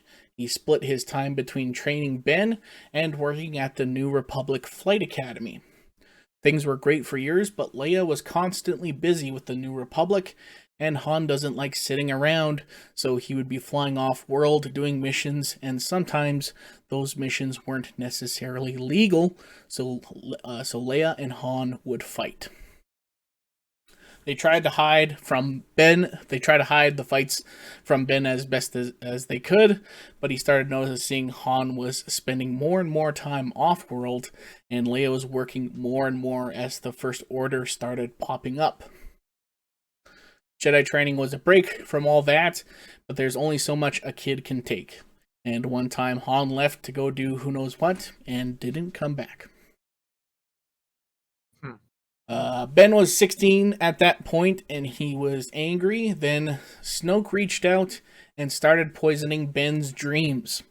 First, it was Han's fault for leaving. How could he be so selfish? Then it was Leia's fault because if she spent more time at home, then Han wouldn't be so bored and run off. Then it was Luke's fault. He was his best friend and her brother. How come he didn't help? And lastly, it was his fault because if he wasn't spending so much time training to be a Jedi, he maybe could have done something. Jeez. Ben was now very angry, and during a sparring session with Luke, Ben unleashed his anger, attacking Luke with ferocious strikes. Luke was able to block the strikes and disarm Ben. Luke tells Ben he understands his anger, but that is not the way of the Jedi.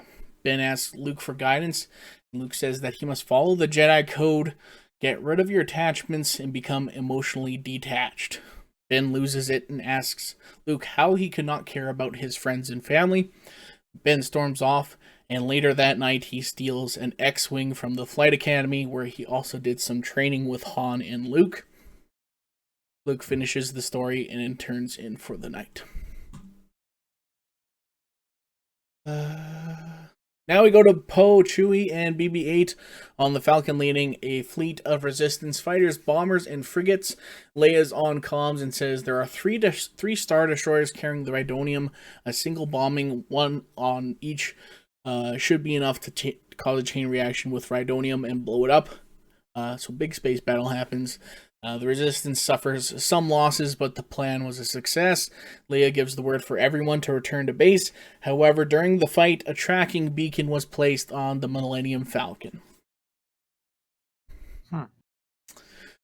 Back to Kylo as he is still inside the portal. Who knows how long he has been inside it for? He keeps reviewing his old memories. He then hears a voice. You know this place can do more than just show you what you've already seen. Kylo turns to see a cloaked man with yellow eyes. Emperor Palpatine. Who are you? Kylo asks. Connections. This place can show you those you're connected to. As the Emperor says this, Kylo sees his mother at the Resistance base talking with a group of people. Then it flashes to Luke, who's training with Finn and Rey. Looks like you're not the only one getting stronger, the Emperor laughs. This place can even show you the memories of people you have a very strong connection with, those you share blood with. Kylo closes his eyes, concentrates, and is able to bring up an image of young Anakin Skywalker on Tatooine. The Emperor laughs. Anakin's life starts flashing before Kylo's eyes, taken away from his mother, Qui-Gon dying, being trained by Obi-Wan, falling in love with Padme, his mother dying, slaughtering the Tusken Raiders, frustrations with the Jedi Council, killing Dooku, turning on the Jedi, killing younglings, etc. As Kylo watches, he feels Anakin's pain and anger. The dark side made my apprentice incredibly powerful, and one day he would have surpassed me, the Emperor says. You must go now, Kylo, for there's something you must do, but return here when you are ready to learn the truth. With that, Kylo is sucked out of the portal while the Emperor laughs. Now back in Vader's castle, Hux tells Kylo that Snoke has been trying to ring him on hologram for quite some time. Snoke is angry with Kylo for keeping him waiting. Snoke tells him he has the coordinates of the Resistance base. Snoke instructs Kylo to destroy the portal door and then go to Crate to wipe out the Resistance for good. Kylo leaves, but he does not destroy the portal as instructed. Hux tells him to follow Snoke's order, and Kylo kicks Hux into the portal, and we never see Hux again.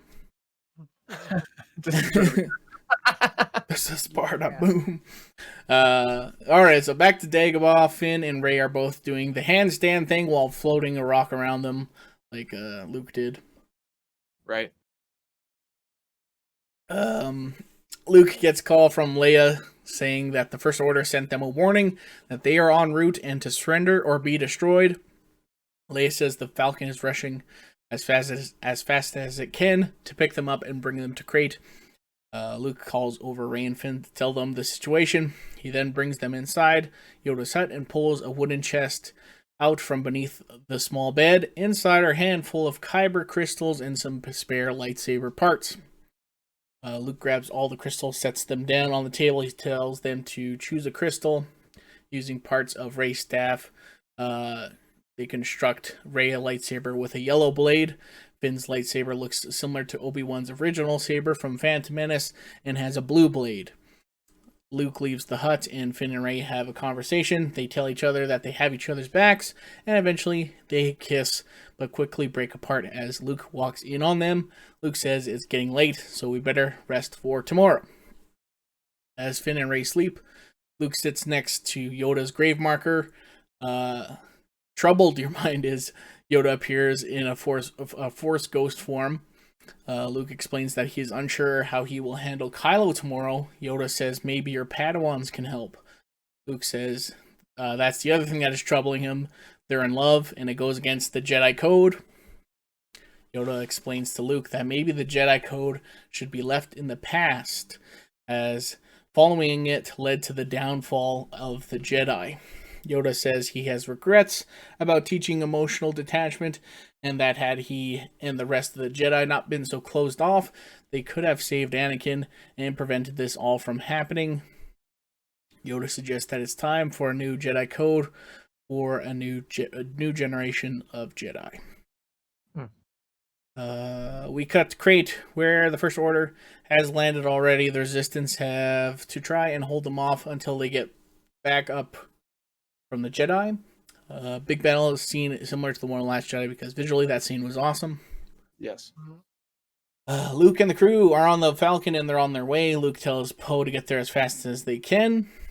Back to Crate, as the First Order has pushed back the Resistance soldiers and taken over the base. First Order are taking the Resistance prisoners. Kylo finds Leia with Captain Phasma. Kylo orders all Resistance to be put on transport and brought to the Supremacy, the Mega Class Star Destroyer. Kylo then tells Phasma to put Leia in her own quarters, separate from the prisoners. The Falcon comes out of hyperspace to find the Supremacy above Crate. Luke says that they need to get on that ship. They devise a plan to sneak aboard and make their way to a terminal where Finn will pull up the ship's schematics with the help of R2. From there, they will locate where the prisoners are being held, and the crew gets their cells, takes out the guards, but now the alarm is going off. Luke instructs them to split up. Finn will take a small group of Resistance fighters and R2 to the armory so they can provide some firepower for Rey, who will escort the rest of the Resistance onto the escape shuttles.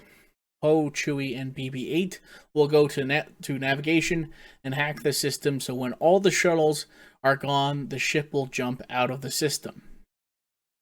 And Luke is going for Leia and Kylo. The plan is going smoothly. Finn, Poe, Chewie, and the small batch of Resistance fighters armed with blasters from the jail guards are making their way to the armory while also causing a distraction for Rey and the other prisoners. We see Finn deflecting blasters, slicing through troopers. Rey is using force to stealthily slam troopers to walls and such. They reach the armory, so Poe, Chewie, and BB-8 split off and head to navigation. We cut to Kylo's quarters where he's talking with Leia.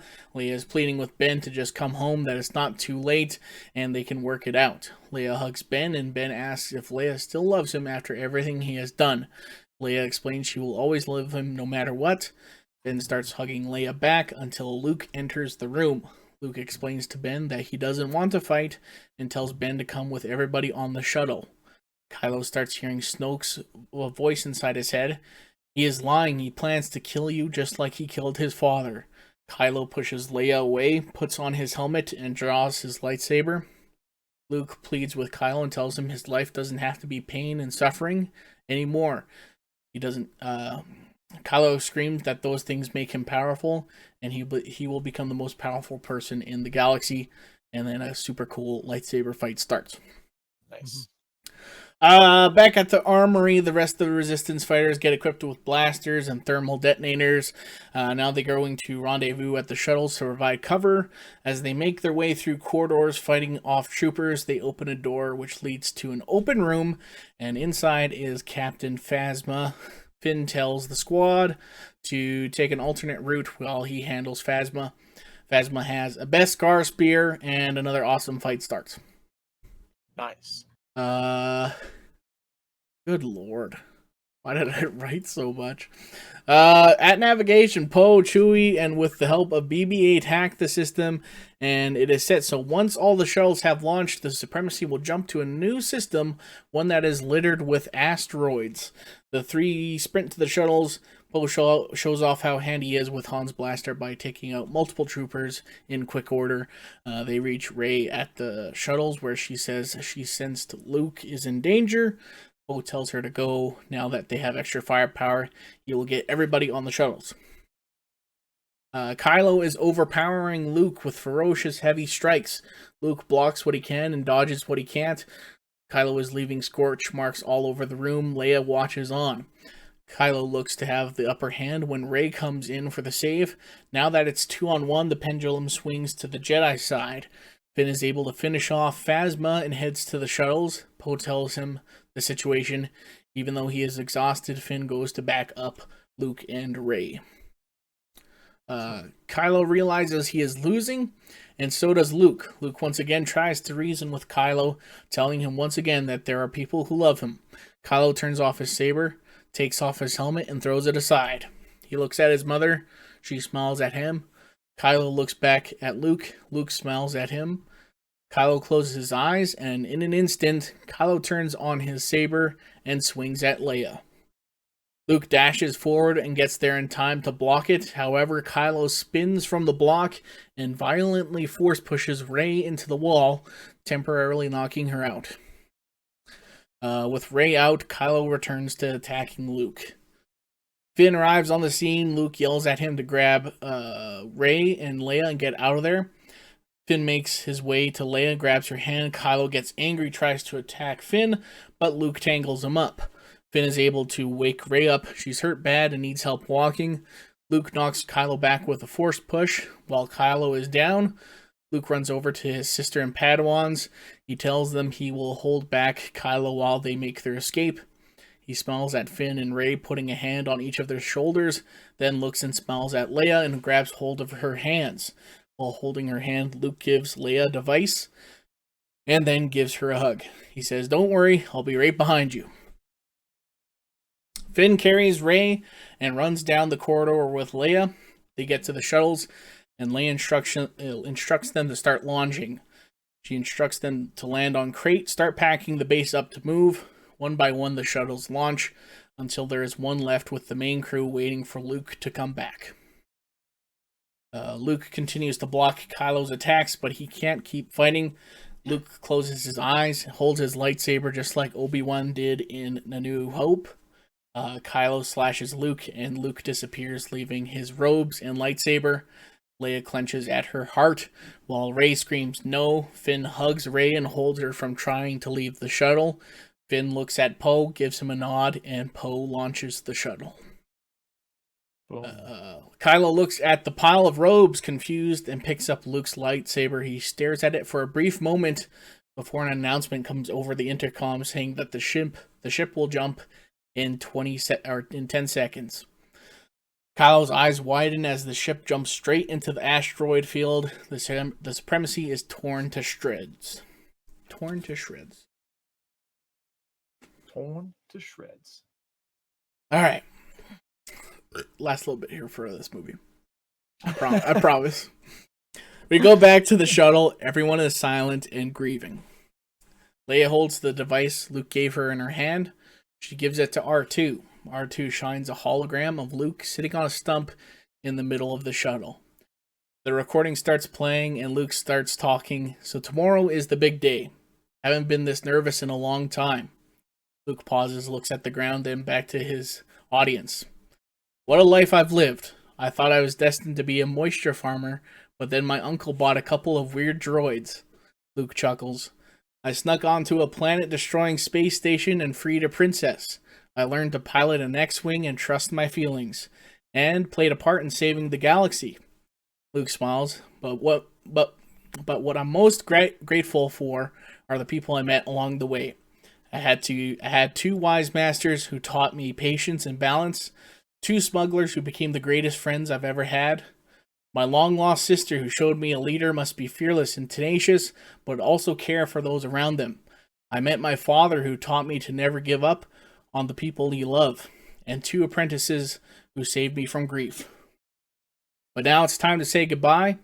I love you all, and may the Force be with you. Credits.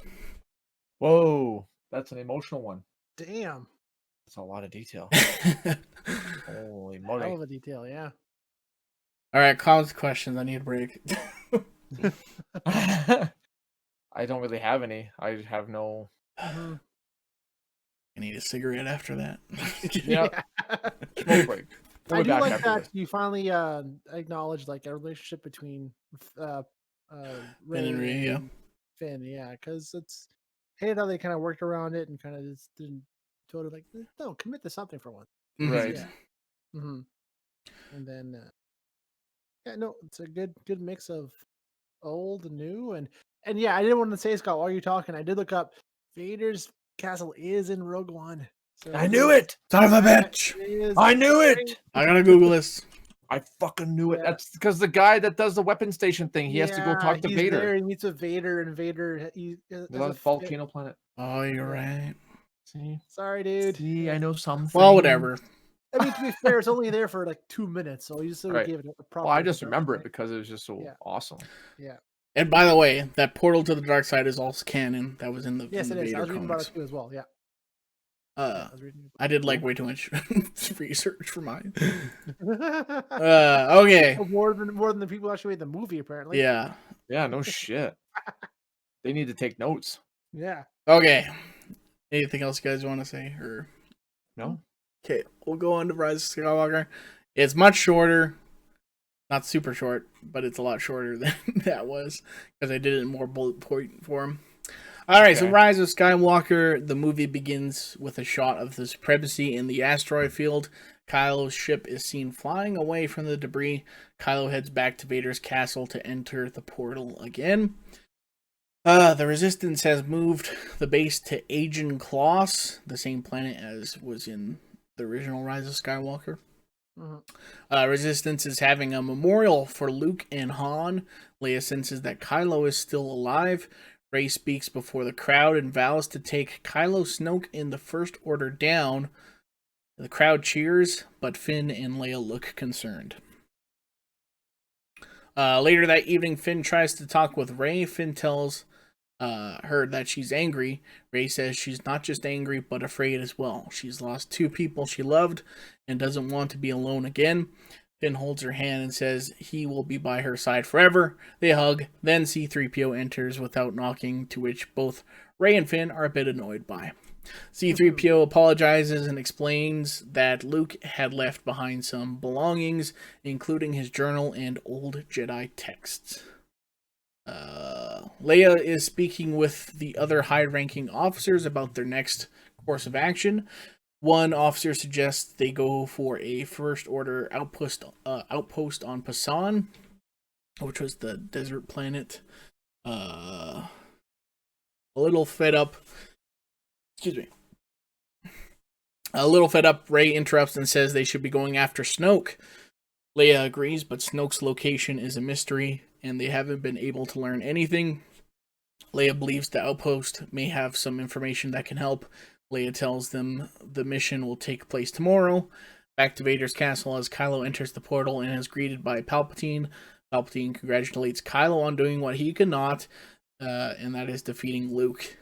Kylo says he came back because Palpatine promised to tell him the truth. Palpatine says he will tell him everything. Back at the base, Finn is going through Luke's journal and he comes across an early entry where Luke is talking about reading one of the Jedi texts that talked about the beginnings of the Jedi and the Sith. Luke mentions the Sith world Exegol, and he thinks Snoke may be there. Luke mentions that Exegol may not even be real, as it is uncharted, but the text describes Sith using wayfinders to get to and from the planet. Finn tells Rey of his findings, and Rey smiles as she begins to feel hopeful. The crew boards with the Millennium Falcon and makes their way to Pasan. They are able to take over the outpost with relative ease. BB-8 jacks into the computer, and Finn tells him to download anything that mentions Exegol or Wayfinder. Backup from the First Order TIE fighters arrive, so the crew has to split, leading to a cool chase scene. On the Falcon, they go over what BB-8 was able to find, which is not a whole lot. Though they learned there was potentially a Wayfinder aboard the second Death Star in the Emperor's throne room. The message also contains coordinates to a moon in the Endor system. Rey decides they should head straight there instead of waiting for backup. Finn is a bit unsure, but Poe agrees, saying they don't want this thing to fall into the wrong hands. They make their way to the moon, but find Kylo is already there, along with the Knights of Ren. The Knights of Ren are equipped with Beskar weapons, and it's now 4-on-2. Poe asks Chewie, weren't there 6 knights, when all of a sudden Chewie is shot in the arm by a blaster. The remaining 2 knights are on a ridge, taking pot shots at Poe and Chewie. Poe tells Chewie to stay in cover while he and BB-8 take care of him. Poe tells BB-8 to start laying a smoke screen down so he can make his way up the ridge. Finn and Rey are fighting, and Rey is able to take out one of her foes. Rey notices Kylo is heading to the wreckage and tells Finn that she is going after him. Finn says wait for him, but it's too late, she's already gone. Finn now has to fight 3-on-1. Rey confronts Kylo in the ruined throne room. Kylo has the Wayfinder in his hand. This scene plays out almost identical to the original film. Kylo tells Rey that he can feel her anger. Kylo tells Rey to join him, and together they can destroy Snoke. Rey refuses. Kylo says the only way Rey gets to Snoke is by his side. Kylo then destroys the Wayfinder. They then have their awesome fight on that broken piece of Death Star with the ocean waves crashing and stuff on there. That was Yeah. cool. Yeah. BB-8 shocks the two Ridge snipers, which allows Poe. I'm so tired of talking. Uh, Hey, you wrote this. I You wrote know, I know. I should have went first so I could be like resting now. Okay. it. BB-8 shocks the two Ridge snipers, which allows Poe to blast them. Finn also takes care of his three opponents, then sees Rey fighting Kylo. He runs off to join the fight. By the time he gets there, though, Rey is using her anger and battering Kylo. Kylo sees Finn arrive and realizes that he has lost. He once again pleads to both of them to join him and take out Snoke. He tells Rey he knows who her parents are. Rey asks who they are. Kylo explains that she is actually the granddaughter of Emperor Palpatine, and her parents were killed by assassins after she was left on Jakku. Rey calls Kylo a liar and stabs him. Finn yells no, but there's nothing he can do. Rey walks past him without saying a word. The Millennium Falcon flies away with the crew empty-handed. Kylo is lying on his back, struggling to breathe. As he closes his eyes, he sees his mother. Leia gives up her life so Ben may live. Some Force bullshit. Ben's eyes open as he takes in a full breath of air. He stands and sees his father Han in front of him. They have the same conversation as they do in the original movie because that's a really great scene. Ben, Han says. Ben replies, I know what I have to do, but I don't know if I have the strength to do it. You do. Dad, Ben says. Han smirks and says, I know. Ben tosses his red lightsaber in the ocean. That's the one thing, like I was like, what am I going to change about Last Jedi? It's like, J.J. Abrams, like, nails the emotional stuff. Like, Oh, yeah. he really does. Oh, for sure. Back at the Resistance base, the team learns of Leia's passing. Rey is sad and asks Finn why she would save him, and Finn says maybe there is good in him still. The team is now trying to come up with a plan on how to find Exegol when they are alerted that a single First Order ship is approaching. The pilot has identified himself as Ben Solo. Ben lands his ship and is surrounded by Resistance fighters with their blasters drawn. Ben gets out of his ship, and Rey, Finn, Poe, and Chewie approach. Rey snidely asks, what are you doing here, Ben? Ben explains that he wants to help, and that he's seen the error of his ways. Nobody is really buying it. Ben presents them with a wayfinder that he found in Vader's castle. Finn takes it, but they still refuse his help and tell him to leave. Ben has one more thing, and gives Rey Luke's lightsaber. Ben turns to leave, but Finn yells, wait, and then asks Ben if he would like to see Leia before he leaves. Ben is left alone with Leia's body, grabs her hand, apologizes for everything. Finn can sense the sincerity in Ben's actions and tells everyone that they should accept his help as they are going to need it when it's time to face Snoke. Everyone reluctantly agrees except Rey, who still thinks it's a bad idea. Later that night, Rey finds Ben. They have a one-on-one conversation. Ben tells Rey that she needs to let go of her anger, or it will lead her to the dark side. Rey then asks why Leia saved him. Ben says he's not sure. Rey then says because despite everything he had done, she still loved him, and you never give up on those you love. Ben smiles at Rey and thanks her for that. The next day, they are coming up with a plan on how to attack Exegol. Ben says Snoke already knows they will be coming and that Ben is no longer on his side. Poe says that means they'll have their entire fleet there and the Resistance will be outmatched. Ben says he contacted someone who can help with that. In walks Lando. Lando says it's good to see Ben on the right side again. Lando says he has a plan. Ben flies his TIE silencer with the Wayfinder navigating him. Ben emits a signal that allows the rest of the Resistance fleet to follow. Poe will lead the battle in the sky with his X-Wing, and Lando will rally as much support as he can, but they will need the coordinates transmitted somehow. Once the transmission tower is spotted, Finn, Ben, and Rey will lead a ground team and take it over. Then the three will go after Snoke. Before leaving for Exegol, Rey gives Ben Luke's lightsaber. Things go according to plan. The Resistance fleet is able to follow Ben just fine, and they arrive at Exegol. There they find hundreds of Star Destroyers, all equipped with laser cannons that can destroy worlds. This is the final order. This is straight out of the movie. Poe and the fleet get to work taking down TIE fighters, but there's no way they can keep it up. Finn spots a transmission tower on the ground. The ground team lands, eliminates the forces guarding the tower. However, they discover that the final order has turned the tower off and is using something else for their signal. Finn says it's coming from their main ship. As the three get ready to go at the ship, a large lightning strike destroys an entire Resistance frigate. Poe then calls over the radio that they need to do something about Snoke, otherwise they're done for.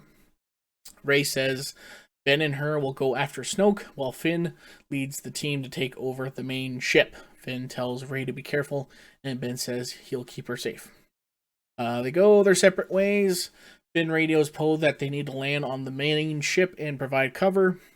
Finn and the ground team lands on the top of the Star Destroyer and starts fighting Sith troopers who are emerging from the ship.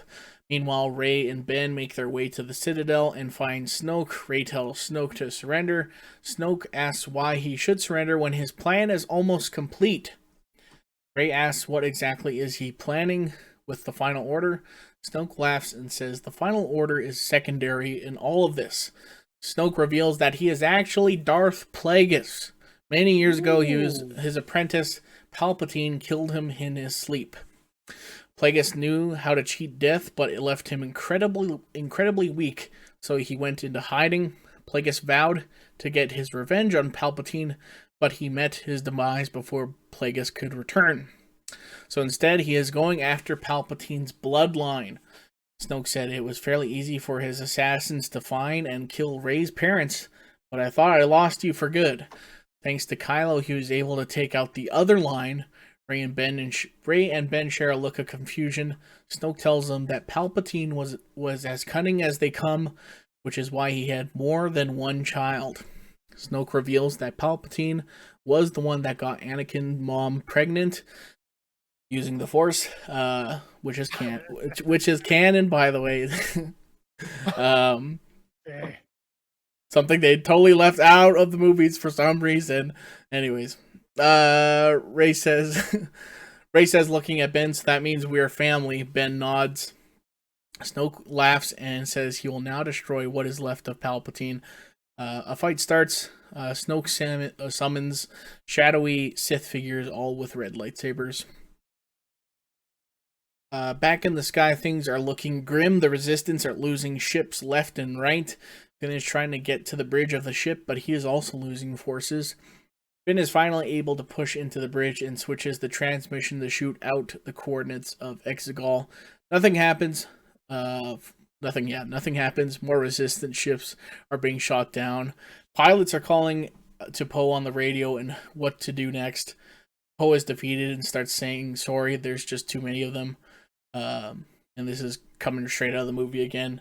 But there's more of us, Poe. There's more of us. Poe flies above the Final Order fleet to see thousands and thousands of civilian ships coming out of hyperspace and the Millennium Falcon leading the charge. Which is a fucking awesome scene. I watched that earlier. Yeah, I'll give it that. Yeah. Finn calls for a pickup from Lando so he can join the battle against Snoke. Rey and Ben are steadily eliminating the Sith ghosts. Finn arrives but is hit with Force lightning from Snoke. Finn is down. Snoke then tries to zap Rey, but Ben blocks it. Snoke puts more force into his lightning, but Ben is holding it back with his saber and his hand. Ben yells at Rey to get Finn out of here. Rey tries to wake up Finn, but he's not breathing. Finally, Finn wakes up, and Rey says that she thought she lost him. Finn looks over to see Ben and Snoke deadlocked in this test of strength. Ben starts fading though, and closes his eyes. He hears the voice of Han. "Don't give up now, kid." Then Luke, "You can do this." And finally, Leia, "We're with you no matter what." Ben starts pushing back. Enraged, Snoke screams, "You will never defeat me, now die," and starts pushing back on Ben. Rey says they are going to kill each other. Finn says, "We gotta help." Ray helps Finn limp over to Ben. They stand on each side of Ben and use the Force to push back the incredible amount of lightning into Snoke. Snoke turns to ash, and the lightning explodes. Whoa. Some Dragon Ball Z shit. Kamehameha. Ben collapses to the ground, looks at both Finn and Ray, and says it's too bad. Maybe in another life they can be friends. Ben exhales one last time and passes on. Later, there's a big celebration back at the Resistance base. Music is being played. Finn and Ray are standing off to the side. Poe comes over with BB-8, throws his arms around both of them, saying, "I can't believe we did it." Ray asks, "So what next?" Poe says he'll likely have a lot of work to do with the New Republic, but for tonight, he's going to hang out with the old timers, Lando and Chewie, and trade stories. Poe returns the question to Ray and Finn. Finn says, "All I know is I want to dance with this lady right now." As they're dancing, Finn says maybe they can take a trip to Naboo as he heard it's very beautiful. Ray pokes fun and says, "How romantic." She gives Finn a quick kiss and says she would like that, but first they need to make a stop. The movie ends in a similar fashion, with Ray and Finn burying Luke's lightsaber and Leia's ring on Tatooine. They both see the smiling Force ghosts of Luke, Leia, Han, and Ben. The end. Holy scheisen. So I'm exhausted. Darth Plagueis, perfect callback. That's what it needed to begin with. Like, that's something that should have existed from the start. Just the main arcing villain right there. It's callback all the way from episode 3. Perfect. That's what it needed. That's a good choice there, Scott. Thank you. Yeah. Damn. Did good, son. I think everybody was like theorizing that for the longest time too. That it was. That's what it was. Yeah, there was that theory. The Jar Jar Binks theory was a big one too as well. Jar Jar Binks and Snoke. That was the two going around. Yeah, no, like that's but Fuck. yeah, but yeah, it's an actual story. It's great. That was very good, Scott. Thank you very much. Good. I apologize that it was so long. It's all good, man. You had a lot to say. That's right. You're very passionate about it. That's good. Absolutely, yeah. All right, well, I feel very like I shouldn't even bothered. No, yours. I liked yours just because of the total bizarreness of it. Yeah, yours is the far left one. It's good, yeah. Wow. All right, well, now that we're over 2 hours, Yeah. I think we'll call it quits there. If you somehow listen to all this, you are the best. Thank you for staying with us. Thank you. Yeah. Write into us. I want to know if you somehow listen to all this, and let us know what your thoughts. I don't want to make it a competition, but whose was better? Come on. Who had the best pitch? Scott had the best pitch. It's gonna be Tyler. They're all gonna pick Tyler, and like, Of course. Oh yeah. It's got to be creative. It's got to be like. I love the Luke and Leia incest bit. Hey, Drew, and then Ray just goes instant bad guy, and she's the actual antagonist or protagonist. Antagonist. All right. Okay. Well, that's gonna do it for this week. Thank you so much for listening. Like and subscribe on YouTube. We're gonna have more gameplay stuff hopefully soonish. And yeah, if you're listening to it on Apple or Google, wherever, leave us a like and subscribe on there as well. Thank you very much. We'll talk to you guys next week. Take care. Take care, everybody.